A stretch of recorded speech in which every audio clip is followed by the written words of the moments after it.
సహోదరుడు ప్రార్థన చేశాడు కాబట్టి ఇక ఆలస్యం చేయకుండా నేను వాక్య ధ్యానంలోనికి మిమ్మల్ని తీసుకుని వెళ్తాను. వాక్యంలోనికి వెళ్ళే కంటే ముందుగా ఒక ప్రకటన ఏంటంటే, ప్రతి నెల ఈ హైదరాబాద్ ప్రాంతంలో ఈ విధంగా ఒక బైబిల్ తరగతి నిర్వహించాలి అన్నది ఒక సహోదరుడు చేసినటువంటి ఆలోచన. అన్న ప్రసాద్ అన్న చాలామంది ఇటు సికింద్రాబాద్ కానీ హైదరాబాద్ కానీ ఈ చుట్టుపక్కల చాలామంది నాకు ఫోన్ చేస్తున్నారు, అన్న మీరు ఎప్పుడైనా హైదరాబాద్ వచ్చినప్పుడు చెప్పండి, మేము మిమ్మల్ని కలుస్తామని అంటూ ఉన్నారు. సరే సరే అని చెప్తూ ఉన్నారు, కానీ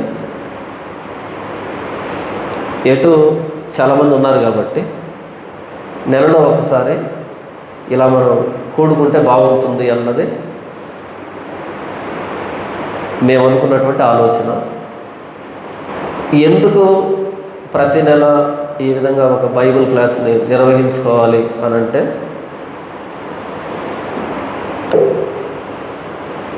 మత్తయి సువార్త 16వ అధ్యాయము 13వ వచనం నుంచి ఒక సందర్భం రాయబడింది. నేను చదివి వినిపిస్తాను. యేసు ఫిలిప్పుదైన కైసరే ప్రాంతములకు వచ్చి, మనిషి కుమారుడు ఎవడని జనులు చెప్పుకొనుచున్నారని తన శిష్యులను అడుగుగా, ప్రశ్న ఏంటంటే మనిషి కుమారుడు ఎవరు అని జనులు చెప్పుకొనుచున్నారు అని తన శిష్యులను అడిగాడు. అప్పటికి ప్రభువైన యేసుక్రీస్తు భూమి మీద ఉన్నాడు, వారి మధ్య సంచరిస్తూ ఉన్నాడు. ఆయన్ను చూసినటువంటి ఆ తరం వ్యక్తులు ఏమని చెప్పుకుంటున్నారంట, 14వ వచనం, వారు కొందరు బాప్తిస్మిచ్చు యోహాను అనియు, కొందరు ఏలియా అనియు, కొందరు ఇర్మియా అనియు, లేక ప్రవక్తల్లో ఒకడని చెప్పుకొనుచున్నారు అనిరే. ఎన్ని సమాధానాలు వచ్చాయి? 4 వచ్చాయి కదా. 4వ సమాధానం, లేక ప్రవక్తలో ఒకడంటే ప్రవక్తలందరూ వస్తారు కదా, ఒకరు హోషే అని, ఒకరు ఆమోస్ అని, ఒకరు మలాకి అని. ఇంతకీ ఆ సమాధానాల్లో ఏది సరైన సమాధానం? ఏది సరైన సమాధానం కాదు. యేసుప్రభు సజీవుడిగానే ఉన్నాడు, యేసుప్రభుని చూస్తున్నారు వాళ్ళు ప్రత్యక్షంగా. అయినా సరే చెప్పిన సమాధానాలు ఏవి కూడా సరైన సమాధానాలు కావు. 15వ వచనం, అందుకు ఆయన, మీరైతే నేను ఎవడనని చెప్పుకొనుచున్నారని వారిని అడిగాను. సరే, బయట వాళ్ళంటే పక్కన పెడితే సమకాలీకులైనప్పటికీ మీరు ఏమనుకుంటున్నారు నా గురించి? ఎందుకంటే యేసు ప్రభుతో పాటు తిరుగుతున్నారు కాబట్టి మీరేమనుకుంటున్నారు? ఇప్పుడు సమాధానం ఎంతమంది చెప్పాలి? ఎంతమంది చెప్పాలి? 12 మంది సమాధానం చెప్పాలి. మేము చెప్తాం కదా. కానీ ఎంతమంది సమాధానం చెప్పారు చూడండి. 16వ వచనం, అందుకు సీమోను పేతురు, ఏంటి ఒకే వ్యక్తి సమాధానం చెప్తున్నాడా? అంటే మిగతా 11 మందికి సమాధానం తెలుసనే తెలియదన్నా. అందుకు సీమోను పేతురు, నీవు సజీవుడగు దేవుని కుమారుడమైన క్రీస్తు అని చెప్పాను. అందుకు యేసు, సీమోను బర్యోనా, నీవు ధన్యుడవు, పరలోకమందున్న నా తండ్రి ఈ సంగతి నీకు బయలుపరచినే కానీ నరులు నీకు బయలుపరచలేదు.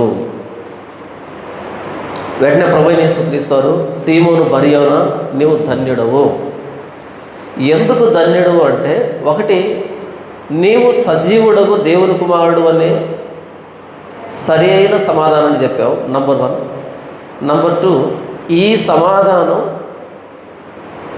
నరులు నీకు బయలుపరచలేదు, పుస్తకాల్లో చదవలేదు, మనుషుల ఆలోచన కాదు, నీకు వచ్చిన ఆలోచన కాదు, ఇది పరలోకమందున్న దేవుడు బయలుపరిస్తే నీకు లభించిన సమాధానం, కాబట్టి నీవు ధన్యుడవి.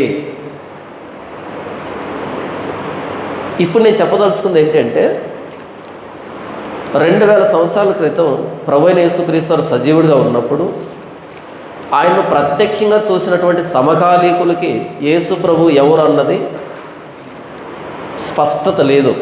ఆయన తిరుగుతూ ఉన్నా సరే, ఆయనతో పాటు తిరుగుతున్న 11 మందికి స్పష్టత లేదు. ఆయన గలిలయ సముద్రం మీద తుఫాన్ను అణిచినప్పుడు ముందు తుఫానుకు భయపడతారు. తర్వాత ఈయన ఎవరో, ఈయనకు గాలియు సముద్రమును లోబడుచున్నవని చెప్పుకొని భయపడ్డారంట. ఈయన ఎవరో అంటే తెలీదా? యేసుప్రభు ఎవరో తెలియదు. సీమోను బర్యోనా, నీవు ధన్యుడు, ఎందుకంటే సరైన సమాధానం చెప్పావు. ఎందుకు అంటే ఎవరు సమాధానం చెబితే నమ్మాలనో దాన్నే నమ్మావు. నరులు నీకు దీన్ని బయలుపరచలేదు, కానీ పరలోకమందున్న దేవుడే నీకు బయలుపరిచాడు. ఈరోజు క్రైస్తవ సమాజంలో అంటే 2000 సంవత్సరాల తరువాత యేసు ప్రభువును మనం ప్రత్యక్షంగా చూడట్లేదు.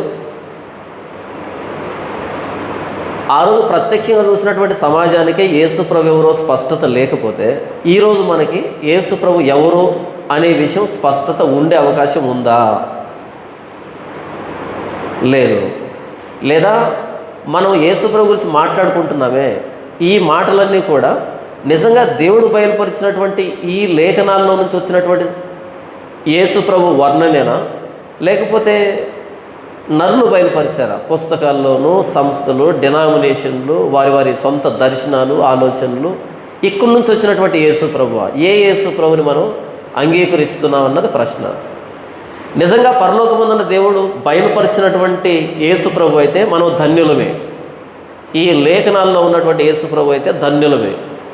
అలా కాకుండా మనుషుల ఆలోచన నుంచి పుట్టుకొచ్చినటువంటి యేసు ప్రభుని మనం నమ్మి ఉంటే కనుక మనం దౌర్భాగ్యులమే. ఈ జీవిత కాలం మట్టుకే మనం క్రీస్తునందు నిరీక్షించు వారమైన ఎడల మనుషులందరికంటే దౌర్భాగ్యులమై ఉందుము అని అపోస్తలుడైన పౌలు మాట్లాడుతున్నాడు. ఎవరితో? కొరింథీ సంఘంతో. అంటే కొరింథీ సంఘం ఎలా తయారైందంటే యేసుప్రభువు నమ్ముతుంది, కాకపోతే పునరుద్ధానుడైన యేసుప్రభువును కాదు నమ్ముతూ ఉన్నది. ఈ జీవిత కాలం మట్టుకే ప్రస్తుతం క్రైస్తవ సమాజంలో యేసుప్రభువును నమ్ముకున్న ఎక్కడికి వెళ్ళినా సరే ఈ జీవితం కోసమే యేసుప్రభువును నమ్ముకున్నటువంటి వాళ్ళు అనేక మంది ఉన్నారు. కాబట్టి ఇప్పుడు నేను ఏం చెప్పదలుచుకుంటున్నాను అంటే, సువార్త కలుషితమైంది. ప్రభువైన యేసుక్రీస్తు వారిని నమ్ముకుంటున్నాం అని చెప్పుకుంటున్నాం, కానీ ఇంతకీ ఏ యేసు ప్రభు తెలీదు. కొందరు ఏలియా అని, కొందరు ఇర్మియా అని, కొందరు యెషయా అని, కొందరు ప్రవక్తల్లో ఒకడని, ఎవరి అభిప్రాయాలు వాళ్ళకు ఉన్నాయి. కానీ అందరూ యేసు ప్రభు గురించే మాట్లాడుతున్నారు. లేదంటే ఆయన ఇర్మియాని వాదించేవాళ్ళు ఉన్నారు, లేదంటే ఆయన యెషయాని వాదించేవాళ్ళు. మొత్తానికి యేసు ప్రభుని యేసు ప్రభుగా కాకుండా యేసు ప్రభుని వారి సొంత అనుభవంలో నుంచి, వారి సొంత ఆలోచనలో నుంచి, యేసు ప్రభు మీద వారికి కొన్ని ఎక్స్పెక్టేషన్స్ ఉన్నాయి, దాన్ని బట్టి వాళ్ళు మాట్లాడుతున్నారు. చివరికి ఆయన ఇన్నర్ సర్కిల్లో ఉన్నటువంటి వాళ్ళకు కూడా సరైన సమాధానం తెలియదు. అప్పుడు సీమోను చెప్పినప్పుడు నీవు ధన్యుడివి, కారణం పరలోకమందున్న దేవుడు నీకు బయలుపరిచాడు. మన చేతిలో ఉన్నటువంటి బైబిల్ అన్నది పరిశుద్ధాత్మ దేవుని ప్రేరేపితమని మనకు తెలుసు, మనుషులు రాసింది కాదు ఇది. అయితే ఈ లేఖనాల్లో ఉన్నటువంటి యేసు ప్రభుని నేను అర్థం చేస్తున్నప్పుడు, ఆ రోజు పేతురుని ఎలాగైతే ప్రభు అయిన యేసుక్రీస్తు వారు సీమోను బర్యోనా నీవు ధన్యుడవు అని అన్నాడో, మనం కూడా ధన్యులం అవుతాం. మన దగ్గరకు వచ్చినటువంటి సువార్త నిజంగా లేఖనాన్ని ఆధారం చేసుకుని వచ్చిందా, లేకపోతే వారి వారి సొంత అభిప్రాయాలు, సొంత అనుభవాల నుంచి వచ్చిందా అన్నది మనం బేరీజు వేసుకోవాలి. ఇప్పుడు కొరింథీయులకు రాసిన మొదటి పత్రిక మొదటి అధ్యాయము అంటే ఎందుకు ప్రతి నెల మనం కూడుకుంటున్నామంటే, నిజంగా లేఖనాల్లో చెప్పబడినటువంటి ప్రభువైన యేసుక్రీస్తు వారు మనకు కావాలి. ఎందుకంటే పరిచర్యలు ఎక్కువయ్యాయి, పాస్టర్లు ఎక్కువయ్యారు, ప్రతిరోజు వాక్యం విస్తారంగా ప్రకటించబడుతుంది. ఈ గందరగోళంలో ఏది నిజమో ఏది అబద్ధమో తెలుసుకోలేనటువంటి స్థితిలోనికి మనం వచ్చేసాం. కాబట్టి ఇప్పుడు మరొక్కసారి దేవుడు ఏం చెప్తున్నాడు, లేఖనాలు ఏం చెప్తున్నాయని మరొకసారి మనం నిదానించాల్సినటువంటి పరిస్థితి. అందుకని ప్రతి నెల మనం కూడుకోవాలి అనే దానికి ఇంతవరకు చెప్పాను. కొరింథీయులకు రాసిన మొదటి పత్రిక మొదటి అధ్యాయము 17వ వచనం నుంచి ఒక ఆర్గ్యుమెంట్ ఉంది, ఒక వాదన. కొరింథీ సంఘంతో అపోస్తలుడైన పౌలు ఆర్గ్యుమెంట్ చేస్తున్నాడు. ఏమని అంటే, బాప్తిస్మం ఇచ్చుటకు క్రీస్తు నన్ను పంపలేదు. పై వచనాలు కూడా ఆర్గ్యుమెంటే. అయితే మన లేఖన భాగానికి ఇక్కడ నుంచి నేను ప్రారంభిస్తున్నాను. బాప్తిస్మం ఇచ్చుటకు క్రీస్తు నన్ను పంపలేదు, కానీ క్రీస్తు యొక్క శిలువ వ్యర్థము కాకుండానట్లు వాక్చాతుర్యం లేకుండా సువార్త ప్రకటించుటకే ఆయన నన్ను పంపెను. బాప్తిస్మం ఇచ్చుటకు అనంటే ఒక ఆచారం. ఇప్పుడు చెప్పుకుంటున్నారు కదా చాలామంది, నేను 1000 మందికి బాప్తిస్మం ఇచ్చాను, 2000 మందికి బాప్తిస్మం ఇచ్చాను, నేను 10 సంఘాలు కట్టాను, 20 సంఘాలు కట్టాను. కొంతమంది నాకు ఫోన్ చేసి అంటారు, అసలు నువ్వెంత, నీ వయసు ఎంత, ఆయన 1000 సంఘాలు కట్టాడు, ఆయన గురించే మాట్లాడతావా అని. అంటే నాకు అర్థం కాదు. క్రీస్తును ప్రకటించాలి అంటే, వాక్యం చెప్పాలి అంటే ఎన్ని సంఘాలు కట్టాలి? ఎన్ని సంఘాలు కట్టాలి? ఎంతమందికి బాప్తిస్మం ఇవ్వాలి? ఎంత వయసు ఉండాలి? బాప్తిస్మం ఇచ్చుటకు క్రీస్తు నన్ను పంపలేదు, కానీ ఇలా నేను పలానా వ్యక్తికి బాప్తిస్మం ఇచ్చాను, పలానా వ్యక్తికి బాప్తిస్మం ఇచ్చాను, ఇలా రికార్డులు చెప్పుకోవడానికి, అలా బాప్తిస్మం ఇచ్చాను అనేటువంటి దాన్ని గొప్పగా చెప్పుకోవడానికి కాదు నేను వచ్చింది ఇక్కడికి అంటున్నాడు. మరి దేనికంటే క్రీస్తు యొక్క శిలువ వ్యర్థము కాకుండానట్లు వాక్చాతుర్యం లేకుండా సువార్త ప్రకటించడానికి. క్రీస్తు శిలువ ఎప్పుడు వ్యర్థమవుతుంది అంటే ఆ శిలువని మన వాక్చాతుర్యంతో ప్రకటించినప్పుడు. క్రీస్తు శిలువకి మన వాక్చాతుర్యం తోడైతే శిలువ వ్యర్థమవుతుంది. అంటే పౌలు సమకాలీకులు దేన్ని ఆధారం చేసుకొని సువార్త ప్రకటిస్తున్నారు? వాక్చాతుర్యాన్ని ఆధారం చేసుకొని ప్రకటిస్తూ ఉన్నారు. అందుకు చెప్తున్నాడు, నేను ఎందుకు వచ్చాను అంటే వాక్చాతుర్యం లేకుండా సువార్త ప్రకటించడానికి.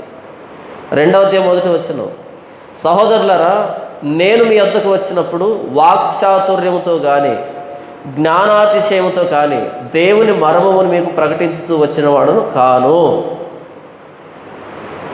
మిగతా వాళ్ళని పోల్చుకుంటూ నేను వాక్చాతుర్యతో మీ దగ్గరికి రాలే, జ్ఞానంతో మీ దగ్గరికి రాలే. అంటే సిలువకి మనం దేన్నో కలపాల్సిన అవసరం లేదు, సిలువ నుంచి దేన్నో మనం తీసివేయాల్సిన అవసరం లేదు. ఆయన ఎందుకు సిలువలో ప్రాణం పెట్టాడో దాన్ని యథాతథంగా చెబితే సరిపోతుంది. ఈరోజు నడుస్తున్నటువంటి సేవలన్నీ ఎలా నడుస్తున్నాయంటే బైబిల్ పక్కన పెట్టుకొని చూసినప్పుడు సేవలు కాదు అవి, కానీ పిలవాలి, అలా వేరే పదం లేదు కాబట్టి అలా పిలుస్తున్నాను. వాక్చాతుర్యంతోనే నడుస్తున్నాయి. మీరు 100 ప్రసంగాలు తీసుకోండి, 100 మంది పాస్టర్లు చేసేటువంటి ప్రసంగాలు తీసుకోండి, ప్రభు అయిన యేసుక్రీస్తు వారి సిలువను గురించి ప్రకటించేటువంటి ప్రసంగాలు ఎన్నో పక్కన వ్రాయండి, ఏముండవు. సిలువ ఎప్పుడు మనం ధ్యానిస్తామంటే లెంట్ డేస్ అని రావాలి, లేకపోతే గుడ్ ఫ్రైడే రావాలి. అప్పుడు కూడా ఎందుకు ధ్యానిస్తారు అంటే ఆ సిలువ మీద ప్రాణం పెట్టిన యేసు ప్రభు నీ కష్టాన్ని ఎందుకు తీసేయడు అని. అంతే తప్ప ఆయన ఎందుకు సిలువలో ప్రాణం పెట్టాడన్నది కాదు. దానికి మరలా మొక్కుబడి 40 రోజులు నేను ఎలా ఉపవాసం ఉంటాను, నాకేం చేస్తావు మరి అని మొత్తంగా మారిపోయింది వ్యవహారం అంతా. బాప్తిస్మం ఇచ్చుటకు క్రీస్తు నన్ను పంపలేదు, కానీ క్రీస్తు యొక్క శిలువ వ్యర్థము కాకుండానట్లు వాక్చాతుర్యం లేకుండా సువార్త ప్రకటించడానికి నేను వచ్చాను అని మాట్లాడుతున్నాడు. చూడండి, కొరింథీయులకు రాసిన 2వ పత్రిక 10వ అధ్యాయము 9 నుంచి నేను చదివినిపిస్తాను. నేను వ్రాయు పత్రికల వలన మిమ్మల్ని భయపెట్టవలనని ఉన్నట్టు కనబడకుండా ఈ మాట చెప్పుచున్నాను. అతని పత్రికలు ఘనమైనవి బలీయమైనవినై ఉన్నవి, కానీ అతడు శరీర రూపమునకు బలహీనుడు, అతని ప్రసంగము కొరకానిదని ఒకడు అనును. పౌలును ఆనాటి సూపర్ అపోస్తల్స్ అంటారు వాళ్ళని, శ్రేష్ఠులైనటువంటి అపోస్తలు అంటే వాళ్ళు ఏమని కామెంట్ చేస్తున్నారు అంటే అతడు శరీర రూపానికి ఎలాగున్నాడంట, బలహీనంగా ఉన్నాడంట. అతని మాట ఎలాగుంది, ప్రసంగం ఎలాగుంది, కొరగానిది. కొరగానిది అంటే ఒక్క జోక్ ఉండదు, ఒక్క సాక్ష్యం ఉండదు, ఒక్క దీవెన ఉండదు, ఆశీర్వాదం ఉండదు. మన 2024 భాషలో చెప్పాలంటే అసలు ఆత్మే ఉండదు ఆయన ప్రసంగం చేస్తే. ఉద్యోగమే ఉండదు. ఓసారి ఉద్యోగ కూటాలకు వెళ్ళాను నేను. వెళ్తే ప్రసంగం అంతా చేశాను, అయిపోయింది, కిందికి వచ్చాను. నన్ను పిలిచినటువంటి ఆ కన్వీనర్ ఉంటాడు కదా, ఆయన అన్నాడు, అన్న మీరు ఉద్యోగ ప్రసంగికులు కాదన్నా అన్నాడు. ఒక్కసారి నాకు బాధ అనిపించింది. అన్న ఎందుకు అన్న, మీరు ఎంతసేపు వాకింగ్ చెప్తున్నారు తప్ప ఉద్యోగం లేదన్న మీ దగ్గర. అంటే అదేంటన్నా అంటే, ఉద్యోగం అంటే మైకులు పగిలిపోవాలా, ప్రతి 10 నిమిషాలకి కనీసం 20 సార్లు హల్లెలూయా అని చెప్పాలా, స్తోత్రం చెప్పాలా, ఉర్రూతులుగించాలా, కనీసం మధ్యలో 2-3 చరణాలు పాటలు పాడాలా. ఆ ఉద్యోగం లేదన్నా. నేను చెప్పాను, చాలా థ్యాంక్స్ అన్నా, అలాంటి ఉద్యోగ ప్రసంగికులతో నన్ను పోల్చలేదు, నన్ను సపరేట్గా గుర్తించావు, థ్యాంక్ యూ. ఉద్యోగం అంటే అరవడం కాదు, అరిస్తే ఉద్యోగం రాదు, ఉద్రేకం వస్తుంది, మీటింగ్ అయిపోయిన తర్వాత మరలా మొదటికి వస్తుంది కదా. సినిమా థియేటర్లో కూర్చున్నప్పుడు ఎన్ని రకాల హావభావాలు ఉంటాయి కదా, మనమే హీరో లెక్క ఊహించుకొని ది ఎండ్ అనబడగానే మరలా ఇంత చిన్నగా కనపడతాం మనం కదా, మనకు మనం చిన్నగా కనపడతాం. మరలా బయటకు వస్తే ఆటోల సౌండ్, బస్సుల సౌండ్, గందరగోళం, మామూలు ప్రపంచానికి వస్తాం కదా. అది ఉద్యోగం అంటే. పౌలు ప్రసంగం చేస్తానంట, అతని ప్రసంగం కొరగానిది. కొరగాని ప్రసంగం దగ్గర ఎంతమంది ఉంటారు? చాలా తక్కువ ఉంటారు కదా. అతని శరీర రూపం ఎలాగుంది? బలహీనమైన వాడు. అంటే శరీర రూపానికి వాక్యానికి ఏమైనా సంబంధమా? సువార్తకి ఏమైనా సంబంధమా? అంటే 6 ప్యాక్ ఉండి సువార్త చెప్తే సువార్త, అలా కాకుండా బలహీనంగా ఉండి సువార్త చెప్తే సువార్త కాదా? ఇప్పటిది కాదు ఇది.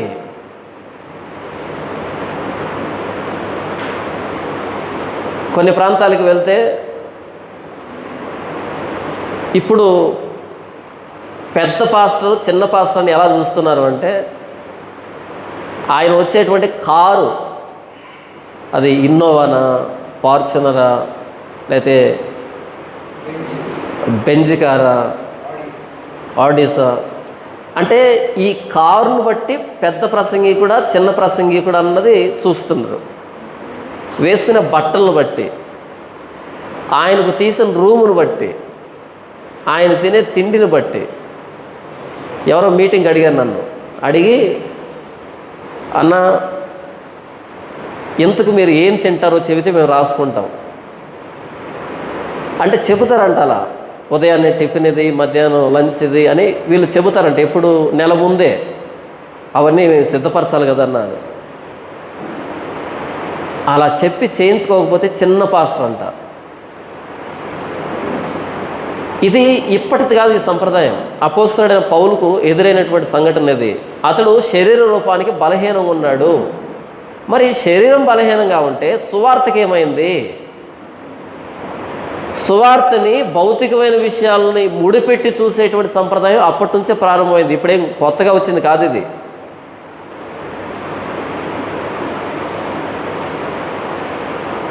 అతని ప్రసంగం కొరకానిది అంటే, ప్రసంగం మన చెవులకి ఇంపుగా ఉండాలనా, లేకపోతే దేవుడు ఏం చెప్పమన్నాడు దాని ప్రకారంగా ఉండాలనా? కొరకానిది అంటే వినడానికి సహించట్లేదు, రుచించట్లేదు. ఎప్పుడు ఒక విషయం మనకు నచ్చుతుంది? మనల్ని సంతోషపెట్టినప్పుడు కదా. సువార్త మనల్ని సంతోషపెట్టేది కాదు, మనల్ని మోకాళ్ళ మీద తీసుకుని వచ్చి ఏడ్చేటట్టుగా చేసేది. టు రెపెంట్, అంతేనా? పశ్చాత్తాపాన్ని కలుగు చేసేది మనల్ని సంతోషాన్ని కలుగు చేస్తుందా? సువార్త పశ్చాత్తాపాన్ని కోరుకుంటుంది. మారు మనసు పొందండి, పశ్చాత్తాపడండి, పాపాలు ఒప్పుకోండి. ఇది సువార్త ప్రకటన. ప్రభువైన యేసుక్రీస్తు వారు శిలువలో ప్రాణం పెట్టాడు. ఆయన ప్రాణత్యాగాన్ని వివరించినప్పుడు ఎవరికైనా సంతోషం వస్తుందా? ఈరోజు వస్తూ ఉంది. ఎందుకంటే సిలువ ప్రకటించబడకుండా సిలువ స్థానంలో మనుషుల్ని సంతోషపెట్టేటువంటి కల్పనా కథలు, లోక సంబంధమైనటువంటి మాటలన్నీ వచ్చాయి కాబట్టి ఇప్పుడు ప్రసంగం మనుషులను సంతోషపెడుతూ ఉంది. ఒకప్పుడు సినిమా రిలీజ్ అయితే ఫస్ట్ షో పడగానే బయట ఎదురు చూస్తుంటారు కొంతమంది జర్నలిస్టులు, ఈ మీడియా వాళ్ళు చూసి బయటకు వస్తూ ఉంటే మైక్ పెట్టి ఎలాగుంది, సినిమా గురించి ఏమనుకుంటున్నారు అని అడిగేవాళ్ళు. ఇప్పుడు అక్కడ లేదు ఈ వాతావరణం. ఎక్కడికి వచ్చింది? చర్చిల్లోనికి వచ్చింది. లోపల ఫస్ట్ సర్వీస్ జరుగుతుంది, బయటకు వచ్చిన వాళ్ళని చెప్పండి ఎలాగుంది వాక్యం. అరే వాక్యం ఎలాగుంది ఏంటి, ఎందుకు అడుగుతున్నావు? పోనీ ఎవరైనా బయట వాళ్ళు వచ్చి అడుగుతున్నారంటే కాదు, ఆ చర్చి వాళ్ళే ఎలాగుంది అని ఎందుకు అడుగుతున్నావు అంటే ఇలా ఉండాలని ప్రిపేర్ అయ్యి వెళ్ళావా? ఇలా ఉండాలని ప్రిపేర్ అయ్యి వెళ్ళావా? చాలా బాగుంది, చాలా బాగుంది. నిజంగా వాక్యం వివరించబడినప్పుడు చాలా బాగుంది కాదు, ఏడవాలి, పశ్చాత్తాపడాలి. అపోస్తలుడైన పౌలు ప్రసంగం కొరగానిది. ఒకవేళ పౌలు ప్రసంగం చేసిన తర్వాత బయట మైకు పెడితే ఎలాగుంది అంటే అబ్బే ఏం వాక్యం అండి అని అంటారంట. అదే కదా స్పందన. ఇంత వరస్ట్ వాక్యం మేము ఎప్పుడు వినలేదు అనే సమాధానం వస్తుంది, ఫీడ్బ్యాక్ వస్తుంది. ఎవరు ప్రసంగం చేస్తే? అపోస్తలుడైన పౌలు ప్రసంగం చేస్తే. ఈరోజు ఈ టెంపుల్స్, వర్షిప్ సెంటర్స్ వచ్చాయి కదా, వీళ్ళు ప్రసంగం చేస్తే బయటకు వచ్చిన తర్వాత దేవుడు నేరుగా వీళ్ళతోనే మాట్లాడాడంట, ఇంకెవరితో మాట్లాడలేదు. ఇంతకు ఏం మాట్లాడాడంటే నీ అప్పులు పోతాయని. వెతకండి బైబిల్లో. వాక్చాతుర్యము లేకుండా సువార్త ప్రకటించడానికి అపోస్తలుడైన పౌలు పంపబడ్డాడు. ఏమవుతుంది వాక్చాతుర్యం వస్తే అంటే క్రీస్తు యొక్క సిలువ వ్యర్థమవుతుంది. సిలువలో శక్తి లేకపోతే నా వాక్చాతుర్యంతో సిలువను ఒప్పించాలి. సిలువలో శక్తి ఉంటే నేను నా వాక్చాతుర్యాన్ని దానికి జోడించాల్సిన అక్కర్లే. ఇది ఆర్గ్యుమెంట్. కొరింథీ సంఘంలో కొంతమంది వచ్చి మీరు పౌలు మాటలు వింటున్నారా? పౌలు ఎలా ఉంటాడు తెలుసా? చూడడానికి చాలా బలహీనంగా ఉంటాడు. ఆయన ప్రసంగం చేస్తే ఏం బాగుండదు, పత్రికలు అలా కనపడతాయి కానీ వాస్తవానికి అంత ఇంప్రెసివ్గా ఉండడు ఆయన మాటలు వింటున్నారా అంటే వీళ్ళ ప్రసంగం చాలా బాగుంటుంది, వీళ్ళు శారీరకంగా బాగుంటారు కాబట్టి మా ప్రసంగాన్ని వినండి అనే దగ్గరకు వచ్చారు. అప్పుడు అంటున్నాడు ఎప్పుడైతే వాక్చాతుర్యం వస్తుందో సిలువ వ్యర్థమవుతుంది అని మాట్లాడుతున్నాడు. వాళ్ళు ఏం చెప్పుకున్నారు? మేము ఇంతమంది బాప్తీసం ఇచ్చాం, అంతమంది బాప్తీసం ఇచ్చాం, అక్కడ అలా చేసాం, ఇలా చేసాం, అది ఏంటంటే గొప్పతనాలు చెప్పుకున్నారు. అయితే పౌలు అంటున్నాడు బాప్తీసం ఇవ్వడానికి కాదు నేను వచ్చింది, బాప్తీసం తప్పని చెప్పటం లే, బాప్తీసం ఇచ్చానని గొప్పలు చెప్పుకోవడానికి కాదు నేను వచ్చింది. నేను వచ్చింది సిలువ వ్యర్థం కాకుండా సిలువ ఏంటో సిలువలాగే ప్రకటించబడడానికి, దాని అర్థాన్ని కోల్పోకుండా చేయడానికి వచ్చాను నేను అని మాట్లాడుతూ 17వ వచనం 18వ వచనం సిలువను గూర్చిన వార్త నశించుచున్న వారికి వెర్రితనము, కానీ రక్షింపబడుచున్న మనకు దేవుని శక్తి. నేను సిలువను గురించి మాత్రమే ప్రకటిస్తాను అంటే ఆ సిలువ ప్రపంచానికి ఎలాగుందంటే వెర్రితనంగా అనిపిస్తూ ఉంది. ఈ మధ్య కొంతమంది మాట్లాడుతున్నారు యూట్యూబ్లో 3 మేకులు పీక్కోలేని వాడు దేవుడు ఎలా అయ్యాడు అని. అసలు మరి ఎక్కడి నుంచి వచ్చింది ఆలోచన నాకు తెలియదు కానీ యేసు ప్రభువుని ఎగతాళి చేయడం, 3 మేకులు పీక్కోలేని వాడు దేవుడు ఎట్టయ్యాడు. అసలు ఆయన పీక్కోవడానికి కాదు కదా ఎక్కింది, ఆయన ప్రయత్నం చేస్తాడు 3 మేకులు తీసుకోవడానికి కాదే. ఆయనే ఎదురొచ్చి ఎవరిని వెతుకుతున్నారు? నజరేయుడైన యేసును, నేనే, నిన్ను విడిపించడానికి నాకు అధికారం ఉంది, నాతో మాట్లాడవా? యేసుప్రభు అన్నాడు నేను అప్పగించబడ్డా కానీ విడిపించబడ్డా కానీ నీ చేతుల్లో లేదు. ఎందుకు యేసుప్రభు మౌనం వహించాడు? విడిపించబడ్డానుక. సిలువకు బిగించబడ్డానికి. ఎందుకు ఆయన మౌనం వహించాడు? మనం దేవుని ఎదుట ధైర్యంగా నిలవబడ్డానికి. అంటే సిలువను గూర్చి ప్రకటించబడినప్పుడు వెర్రితనంగా అనిపిస్తుంది ప్రపంచానికి. ఎవరికంట? సిలువను గూర్చిన వార్త నశించుచున్న వారికి వెర్రితనము, కానీ రక్షించబడుచున్న మనకు దేవుని శక్తి. ఒక చర్చికి 100 మంది వెళ్తున్నారనుకోండి, 100 మందిలో ఎంతమంది నాకు రక్షణ కావాలి అని వెళ్ళి ఉంటారు, లేదా రక్షణ కోసం అపేక్షిస్తూ ఉంటారు? అంటే ఏమో, చివరికి పాస్టర్ కూడా రక్షణ కోసం కాదేమో, విశ్వాసం మినహాయిస్తే చివరికి పాస్టర్ కూడా రక్షణ కోసం కాదేమో, ఏమైనా స్వార్థ ప్రయోజనాలు ఉన్నాయేమో. ఎవరికి సిలువ దేవుని శక్తిగా అనిపిస్తుందంటే రక్షింపబడుతున్న మనకు. ఇంతకు రక్షణ అంటే ఏంటి? దేని నుంచి రక్షణ?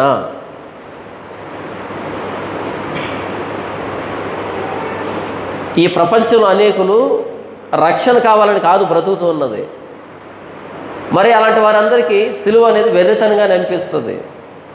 19 ఇందు విషయమై జ్ఞానుల జ్ఞానమును నాశనం చేతును, వివేకుల వివేకమును శూన్యపరుతును అని వ్రాయబడి ఉన్నదని యెషయా గ్రంథంలో ఉన్నటువంటి ప్రవచనాన్ని చెబుతూ, జ్ఞాని ఏమయ్యను, శాస్త్రి ఏమయ్యను, ఈ లోకపు తర్కవాది ఏమయ్యను, ఈ లోక జ్ఞానమును దేవుడు వెర్రితనంగా చేసి ఉన్నాడు కదా.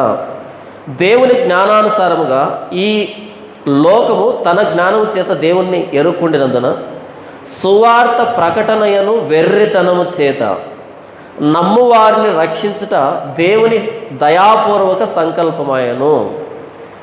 ఇక్కడ 2 జ్ఞానాలు చెప్పబడుతున్నాయి. 1 లోక జ్ఞానం, 2 దేవుని జ్ఞానం. దేవుని కోణంలో లోకాన్ని చూసినప్పుడు వెర్రితనం అనిపిస్తుంది, లోకం వైపు నుంచి దేవుణ్ణి చూసినప్పుడు వెర్రితనం అనిపిస్తుంది. సరే, లోకానికి ఏదైతే వెర్రితనంగా అనిపిస్తుందో ప్రభువైన యేసుక్రీస్తు సిలువ, ఆ వెర్రితనం చేతనే దేవుడు ఈ లోకాన్ని రక్షించడానికి ఆయన దయా సంకల్పం అది. అందరూ సిలువ వైపు చూడరు, అందరికి అది జ్ఞానం అనిపించదు. ఎవరైతే రక్షణ పొందుతూ ఉంటారో వారికి మాత్రమే జ్ఞానం అనిపిస్తుంది, మిగిలిన వారికి అది వెర్రితనము. 22వ వచనం, యూదులు సూచిక్రియ చేయమని అడుగుతున్నారు, గ్రీసు దేశస్థులు జ్ఞానం వెదుగుతున్నారు. అంటే ఎక్స్పెక్టేషన్ అంటారు దీన్ని. యూదులకి అపోస్తలుడైన పౌలు దగ్గర నుంచి ఏదో కావాలంట, గ్రీకులకి అపోస్తలుడైన పౌలు దగ్గర నుంచి ఏదో కావాలంట. అంతేగాని అపోస్తలుడైన పౌలు ఏం చెప్పాలని వచ్చాడో అది వద్దంట. మీకు అర్థమవుతుందా?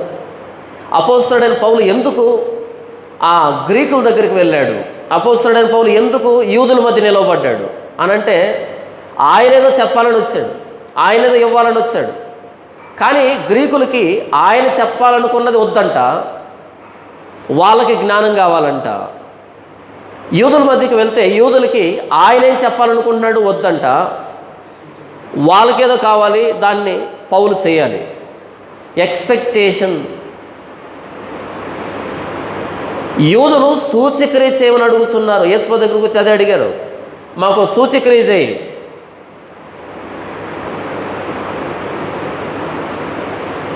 అప్పుడు యేసుప్రభు అన్నాడు, వ్యభిచారులైన చెడ్డతనం వారు సూచక్రియ చేయమని అడుగుతున్నారు. మొన్న కరుణాకృష్ణకు నాకు మాట అన్నాడు, యేసుప్రభు ఒక్క అద్భుతం కూడా చేయలేదండి అని అన్నాడు. ఆ యాంకర్ షాక్ అయ్యి, అదేంటి అంత మాట అనేసావు అనంటే దానికి బైబిల్ ఆధారం.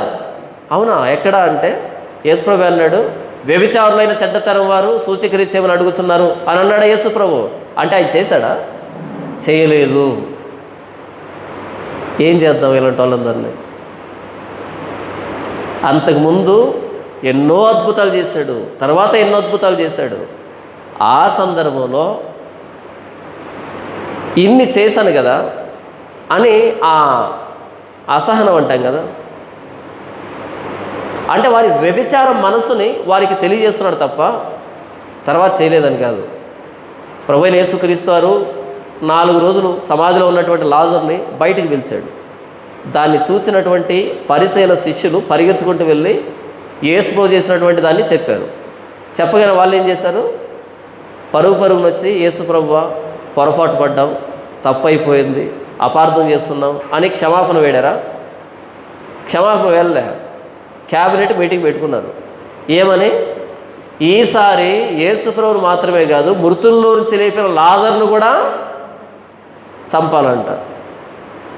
ఎలాంటి వారి ఎదురుగా యేసుప్రభు ఎన్ని సూచక్రియలు చేస్తే మాత్రం ఏంటి ఉపయోగం? అందుకన్నాడు, వ్యభిచారులైన చెడ్డతరం వారు సూచక్రియ అడుగుతున్నారు అని ఊరుకున్నాడా? యోనాను గూర్చిన సూచక్రియ తప్ప అన్నిటికంటే శ్రేష్టమైంది కదా అది. చేశాడా? చేశాడు. యూదులు సూచక్రియ చేయమని అడుగుతున్నారు. యేసుప్రభు నమ్మాలంటే ఏవో కొన్ని మిరాకిల్స్ జరగాలి, వండర్స్ జరగాలి, అప్పుడే నమ్ముతాం. ఇప్పుడు కూడా అదే కదా. చర్చికి వస్తే అది జరగాలి, ఇది జరగాలి. తప్పు వాళ్ళది కాదులేండి, నేర్పిస్తున్నారు. మీరు చర్చికి రండి, ఇలా జరుగుతుంది, అలా జరుగుతుందని. ప్రకటించాల్సింది సువార్త, రక్షించాల్సింది దేవుడు. మధ్యలో మన తొందర ఎందుకు? కడతారు, ఎకరాలు ఎకరాలు చర్చి కడతారు, అది నిండాలి కదా. మరి అబద్ధమో నిజమో మోసమో ఏదో ఒకటి చెప్పాలి, మొత్తానికి రావాలి కదా. కనీసం మెయింటెనెన్స్ కన్నా అంత ఇంత రావాలి కదా. ఎవరు కట్టమన్నారు? వచ్చిన తర్వాతనే కట్టు. ఇబ్బంది ఏంటి? 10 మంది వస్తే చర్చి కాదు. జీవానికి పోయే దారి ఇరుకు దారి, నాశనానికి పోయే దారి. సువార్త అంటే ఎంటర్టైన్మెంట్ కాదు, ఇది అందరికి నచ్చదు. ఇది రక్షించబడుతున్న వారికే దేవుని శక్తి, ఇది అందరికి కాదు. ఇది మరి అలాంటప్పుడు అతి తక్కువ రోజుల్లో ఫాస్టెస్ట్ గ్రోయింగ్ చర్చ్ అంటే ఎలా సాధ్యం? అది అపోస్తులు ఎప్పుడు అలాంటి బోర్డు పెట్టలేదే. The fastest growing church in Secunderabad, Hyderabad. ఎలా గ్రో అవుతుంది? ఏంటి అద్భుతం? యేసుప్రభు చెప్తేనే సాధ్యం కాలేదే, అపోస్తులు చెప్తేనే సాధ్యం కాలేదే. పిమ్మట ఆయన ఏ పట్టణంలో విస్తారమైన అద్భుతములు చేసెనో ఆ పట్టణంలో వారు మారు మనసు పొందకపోవటం వలన ఆయన వారిని ఇట్లు గద్దింపసాగెను. అయ్యో కొరాజేనా, అయ్యో బేత్సైదా, అయ్యో కపెర్నహూమా. యేసుప్రభు అద్భుతాలు చేస్తేనే మారు మనసు లేదని ఆయన గద్దిస్తూ ఉంటే, ఈరోజు మాత్రం ఫాస్టెస్ట్ గ్రోయింగ్ చర్చ్ అంట. ఏంటి మిరాకిల్? పోనీ ఏమైనా అద్భుతాలు జరిగాయా? గుడ్డివాడికి కళ్ళు వచ్చాయా? కుంటివాడికి కాళ్ళు వచ్చాయా? చనిపోయేవాడు లేపబడ్డా? కుష్ఠరోగి చర్మం మారిందా? మరి దయ్యం అంటారేమో, అవి దయ్యాలు కాదు, డ్రామాలు కదా. ఎంతసేపు కడుపులో గడ్డలు, కనబడినటువంటి రోగాలు. యేసుప్రభు చేసిన ఏ అద్భుతం కూడా ఒకటి కూడా ఎందుకు కనిపించట్లేదు మనకి ఈరోజు? అద్భుతం చేసిన ఆయనే వారిని గద్దిస్తే ఏ అద్భుతం జరగకుండా ఇంత ఫాస్ట్గా ఎలా గ్రో అవుతుంది? నేనేం చెప్తున్నాను అంటే, యూదులు సూచక్రియను కోరుకుంటున్నారు. ఇంతకీ పౌలు ఏం చెప్పాలని వచ్చాడు? దాన్ని కాకుండా నీ సమాచారాన్ని నీ దగ్గర పెట్టుకొని మేము అడిగేది చేస్తే యేసుప్రభువుని నమ్ముతాం. సారీ, నువ్వు అడిగేదాన్ని చేసి చూపించడానికి ఇది హోటల్ కాదు. ఇది హోటల్కి హాస్పిటల్కి చాలా తేడా ఉంటుంది. హోటల్కి వెళ్ళి కూర్చొని ఏం చేస్తారు? ఇంత పుస్తకం ఒకటి ఇస్తారు, దాన్ని మెనూ అంటారు. ఆ మెనూలో ఎన్నో ఐటమ్స్ ఉంటాయి కదా. మనం దేని మీద వేలు పెడితే దాన్ని చేసిస్తారు. మరలా కస్టమైజ్ ఆప్షన్ ఉంటుంది మనకి. కొంచెం మసాలా తగ్గించండి, కొంచెం పెప్పర్ చల్లండి, కొంచెం సాల్ట్ అనొచ్చు కదా. హోటల్ వాళ్ళు మనల్ని సాటిస్ఫై చేస్తారు. సార్ మీకేం కావాలని అడుగుతారు. హాస్పిటల్కి వెళ్తే సార్ మీకేం కావాలని అడుగుతాడా? నోరు తెరిచామనుకో, సైలెన్స్, మాట్లాడుకో. సార్ ఇక్కడ వేయండి, నువ్వా డాక్టర్ నేనా? సార్ నేను బుధవారం మంచి రోజు, ఆ రోజు వస్తే ఆపరేషన్ చేస్తారా? అడుగుతావేంటి? హాస్పిటల్కి హోటల్కి చాలా తేడా ఉంటుంది. హాస్పిటల్లో మనం మాట్లాడేది ఉండదు, ఆయన చెప్పేది వినడమే, ఆయన చెప్పినట్టు చేయడమే. రేపు ఉదయాన్నే 6 గంటలకి ఆపరేషన్ అంటే నువ్వు ఆస్తి నమ్ముకుంటావో నువ్వు ఏం చేస్తావు అనవసరం, అక్కడ ఉండాలా కదా. ఇదే హోటల్ క్రైస్తవం అంటే. పౌలు నువ్వు ఏం చెప్పాలనుకున్నావో నీ దగ్గర పెట్టుకొని మాకు సూచక్రియ చేస్తే నమ్ముతాం. అలాంటి నమ్మకం వద్దు, నీ ఎక్స్పెక్టేషనే వద్దు. ఇక్కడ ఇటు గ్రీకుల దగ్గరికి వెళ్తే వాళ్ళు నువ్వేం చెప్పాలనుకున్నావు నీ దగ్గర పెట్టుకో, మాకేం కావాలంటే ఫిలాసఫీ చెప్పు, జ్ఞానం చెప్పు, రీజనింగ్ చెప్పు, అందమైన ప్రసంగాలు కావాలి మాకు సోక్రటీస్, ప్లేటో, అరిస్టాటిల్ జ్ఞానులు ఉన్నారు కదా, వాళ్ళకి మించి జ్ఞానం చెప్తావా? వాళ్ళకి మించి ఫిలాసఫీ చెప్తావా? పౌలు అంటున్నాడు, మీకు నేను సూచక్రియలు చేయదలుచుకోవట్లేదు, మీకు నేను జ్ఞానం చెప్పదలుచుకోవట్లేదు. నేను తెచ్చినటువంటి సువార్త ప్రభు అయిన యేసుక్రీస్తు శిలువను మాత్రమే ప్రకటిస్తాను. చూడండి ఎంత అద్భుతం ఉంటుంది అది. 22వ వచనం, యూదులు సూచక్రియలు చేయమని అడుగుతున్నారు, గ్రీసు దేశస్థులు జ్ఞానమును వెతుకుతున్నారు, అయితే మేము సిలువ వేయబడిన క్రీస్తును ప్రకటించుచున్నాము. వాళ్ళు ఏం అడిగారో పౌలు అది ఇవ్వలే, అది చెప్పలే, అది చేయలే. ప్రభు అయిన యేసుక్రీస్తు ఎందుకైతే పౌలుని ఏర్పాటు చేస్తున్నాడో దానిని చెప్తున్నాడు. వాళ్ళ ఎక్స్పెక్టేషన్కి అస్సలు రీచ్ అవ్వలే పౌలు కదా, వాళ్ళ ఎక్స్పెక్టేషన్కి అస్సలు రీచ్ అవ్వలే. ఆయన ఏం చెప్పాలనుకుంటున్నాడో, ఏం చెప్పమని యేసుప్రభు ఏర్పాటు చేస్తున్నాడో దాన్నే ప్రకటిస్తున్నాడు. ఈరోజు ఆయన ఎక్స్పెక్టేషన్ తప్ప అందరి ఎక్స్పెక్టేషన్ రీచ్ అవుతున్నారంతా కదా. ప్రతి ఒక్కరికి ప్రసంగం నచ్చుతుంది, ఆయనకు తప్ప, శిలువ మీద ప్రాణం పెట్టిన ఆయనకు తప్ప ఇంకందరికీ నచ్చుతుంది. ఇది సౌలు ఆత్మ. సౌలు దేవుడు నిన్ను తృణీకరించాడు, త్రోసివేశాడు అనంటే అయినా పర్లే, నాతో పాటు వచ్చి బలి అర్పిస్తే జనులు సంతోషపడతారు అంటే దేవుడు ఏమనుకున్నాడు? వద్దా, జనులు నన్ను విడిచిపెడతారేమో కాబట్టి నాతో పాటు కనిపించు నీవు అని బలికి బలవంతంగా తీసుకుని వెళ్ళాడు. రానంటున్నా సరే ఈరోజు ప్రజలు ఏం ఎక్స్పెక్ట్ చేస్తున్నారో దానిని వడ్డి వారుస్తున్నటువంటి క్రైస్తవ బోధకులు. పౌలు అంటున్నాడు, యూదులు సూచక్రియలు చేయమని అడుగుతున్నారు, గ్రీసు దేశస్థులు జ్ఞానం వెతుకుతున్నారు, అయితే మేము సిలువ వేయబడిన క్రీస్తును ప్రకటించుతున్నాము. అలా సిలువ వేయబడిన క్రీస్తును ప్రకటించినప్పుడు ఆయన యూదులకు ఆటంకముగాను అన్యజనులకు వెర్రితనముగాను ఉన్నాడు. ఎప్పుడైతే సిలువ వేయబడిన యేసుప్రభువును ప్రకటించాడో అప్పుడు యూదులకి ఆయన ఎలాగున్నాడు? స్టంబ్లింగ్ బ్లాక్ అని ఉంది, ఆటంకం, అడ్డుబండగా ఉన్నాడంట. ఎందుకు అంటే మ్రాను మీద వేలాడిన ప్రతివాడు శాపగ్రస్తుడని ధర్మశాస్త్రంలో రాయబడింది 21-23 ద్వితీయోపదేశ కాండంలో. శాపగ్రస్తుని తీసుకుని వచ్చి ఈయన నమ్మితే రక్షణ అంటారేంటి? మ్రాను మీద వేలాడిన ప్రతివాడు శాపగ్రస్తుని రాయబడితే అదే మ్రాను మీద వేలాడినటువంటి యేసుప్రభువుని పట్టుకొచ్చి ఈయన నమ్మితే రక్షణ అంటారేంటి? ఆయన యూదులకు ఆటంకంగా ఉన్నాడు. అటు అన్ని జనుల దగ్గరికి వెళ్తే, గ్రీకుల దగ్గరికి వెళ్తే వాళ్ళకి వెర్రితనంగా ఉన్నాడు. ఇదేంటి, చనిపోయిన ఒక ఆయన్ని తీసుకుని వచ్చి ఈయన నమ్మితే రక్షణ అంటారేంటి? ఒక అందమైన ప్రసంగం లేదు, ఒక లాజిక్ లేదు, ఒక రీజనింగ్ లేదు. సింపుల్గా సరళంగా ప్రభువైన యేసుక్రీస్తు మీ పాపాల కోసం శిలువలో ప్రాణం పెట్టాడు. ఆయన అంగీకరిస్తే రక్షణ, ఆయన అంగీకరించకపోతే శిక్ష, నిత్యనాశనం. ఇంత సరళంగా మాట్లాడుతున్నారేంటి? ఒక ప్రాస లేదు, ఒక కవిత్వం లేదు. గ్రీసు దేశస్తులు జ్ఞానాన్ని వెతుకుతున్నారు, ఆ జ్ఞానం లేదు. చాలా సులభంగా ఉంటుంది సువార్త, చాలా సరళంగా ఉంటుంది సువార్త. ఏంటి సువార్త? నీతిమంతులు లేడు, ఒక్కడు లేడు, ఏ భేదము లేదు, అందరము పాపం చేసి దేవుడు అనుగ్రహించిన మహిమను పొందలేకపోతున్నాము. కాబట్టి దేవుడు లోకాన్ని ప్రేమించి తన ప్రియకుమారుని లోకాన్ని పంపించి శిలువ మీద బలిగా గావించాడు. కాబట్టి మారు మనసు పశ్చాత్తాపం ద్వారా వచ్చి ప్రభువైన యేసుక్రీస్తు శిలువ చెంత మన పాపాలు ఒప్పుకొని బాప్తిస్మం తీసుకుంటే మనం రక్షించబడతాం. పరిశుద్ధాత్మ దేవుడు మనకు వరంగా అనుగ్రహించబడతాడు. అంతవరకు సహించగలిగితే ప్రభువైన యేసుక్రీస్తుతో పాటు సదాకాలం ఉంటాము. ఈ ప్రభువైన యేసుక్రీస్తు సువార్తను నమ్మకపోతే, అంగీకరించకపోతే నిత్య నాశనం, నిత్య నరకం. అంతే. దీనికి ప్రాసలు అక్కర్లేదు, దీనికి కవిత్వం అక్కర్లేదు, దీనికి జ్ఞానం అక్కర్లేదు, ఏంటంటో చేయాల్సిన అక్కర్లేదు. సరళంగా ఉంటుంది సువార్త.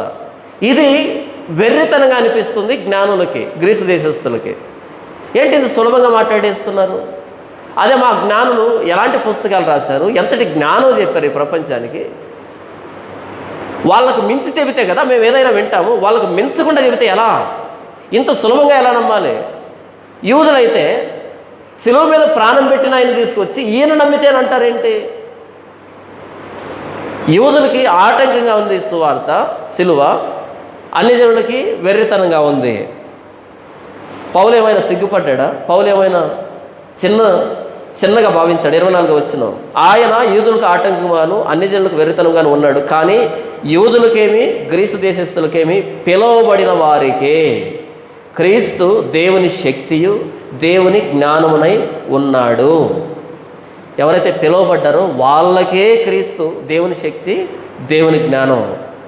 24, 25, దేవుని వెర్రితనము మనుష్య జ్ఞానము కంటే జ్ఞానము గలది, దేవుని బలహీనత మనుషుల బలము కంటే బలమైనది. ఎందుకంటే సువార్తను వెర్రితనంగా చూస్తున్నారు, బలహీనమైనదిగా చూస్తున్నారు. కాబట్టి దేవుని బలహీనత మనుషుల బలహీనత కంటే పెద్దది, దేవుని వెర్రితనం మీరు అంటున్నారు కదా, అలా దేవుని వెర్రితనం మీ జ్ఞానం కంటే గొప్పది అని మాట్లాడుతున్నాడు.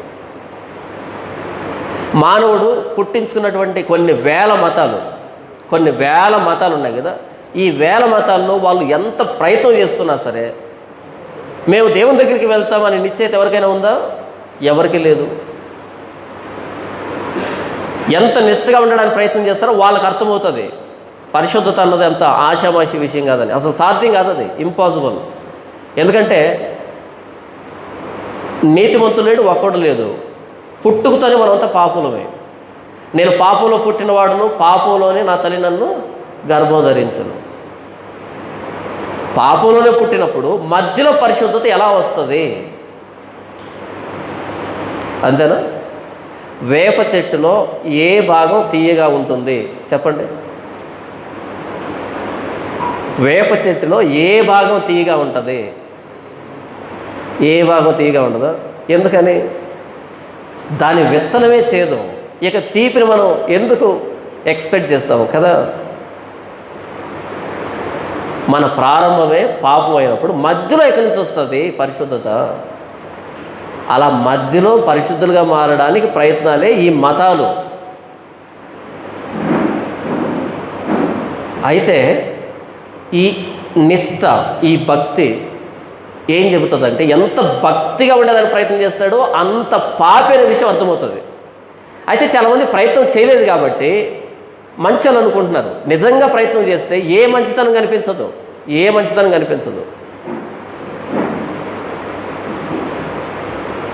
కానీ ప్రభు అయిన యేసుక్రీస్తు వారి సువార్తను అంగీకరిస్తే ఉచితమైన నీతి, ఉచితమైన పరిశుద్ధత. ఎంత సులభంగా ఉంది కదా ఇది. రోజుకి 5-6 సార్లు స్నానం చేయాల్సిన అక్కర్లేదు. 3వ అధ్యాయం రోమీయులకు రాసిన పత్రిక 22వ వచనం. 3వ అధ్యాయం రోమీయులకు రాసిన పత్రిక 21 నుంచి నేను చదివి వినిపిస్తాను. ఇట్లుండగా ధర్మశాస్త్రమునకు వేరుగా దేవుని నీతి బయలుపడుచున్నది, దానికి ధర్మశాస్త్రమును ప్రవక్తలను సాక్ష్యమిచ్చుచున్నారు.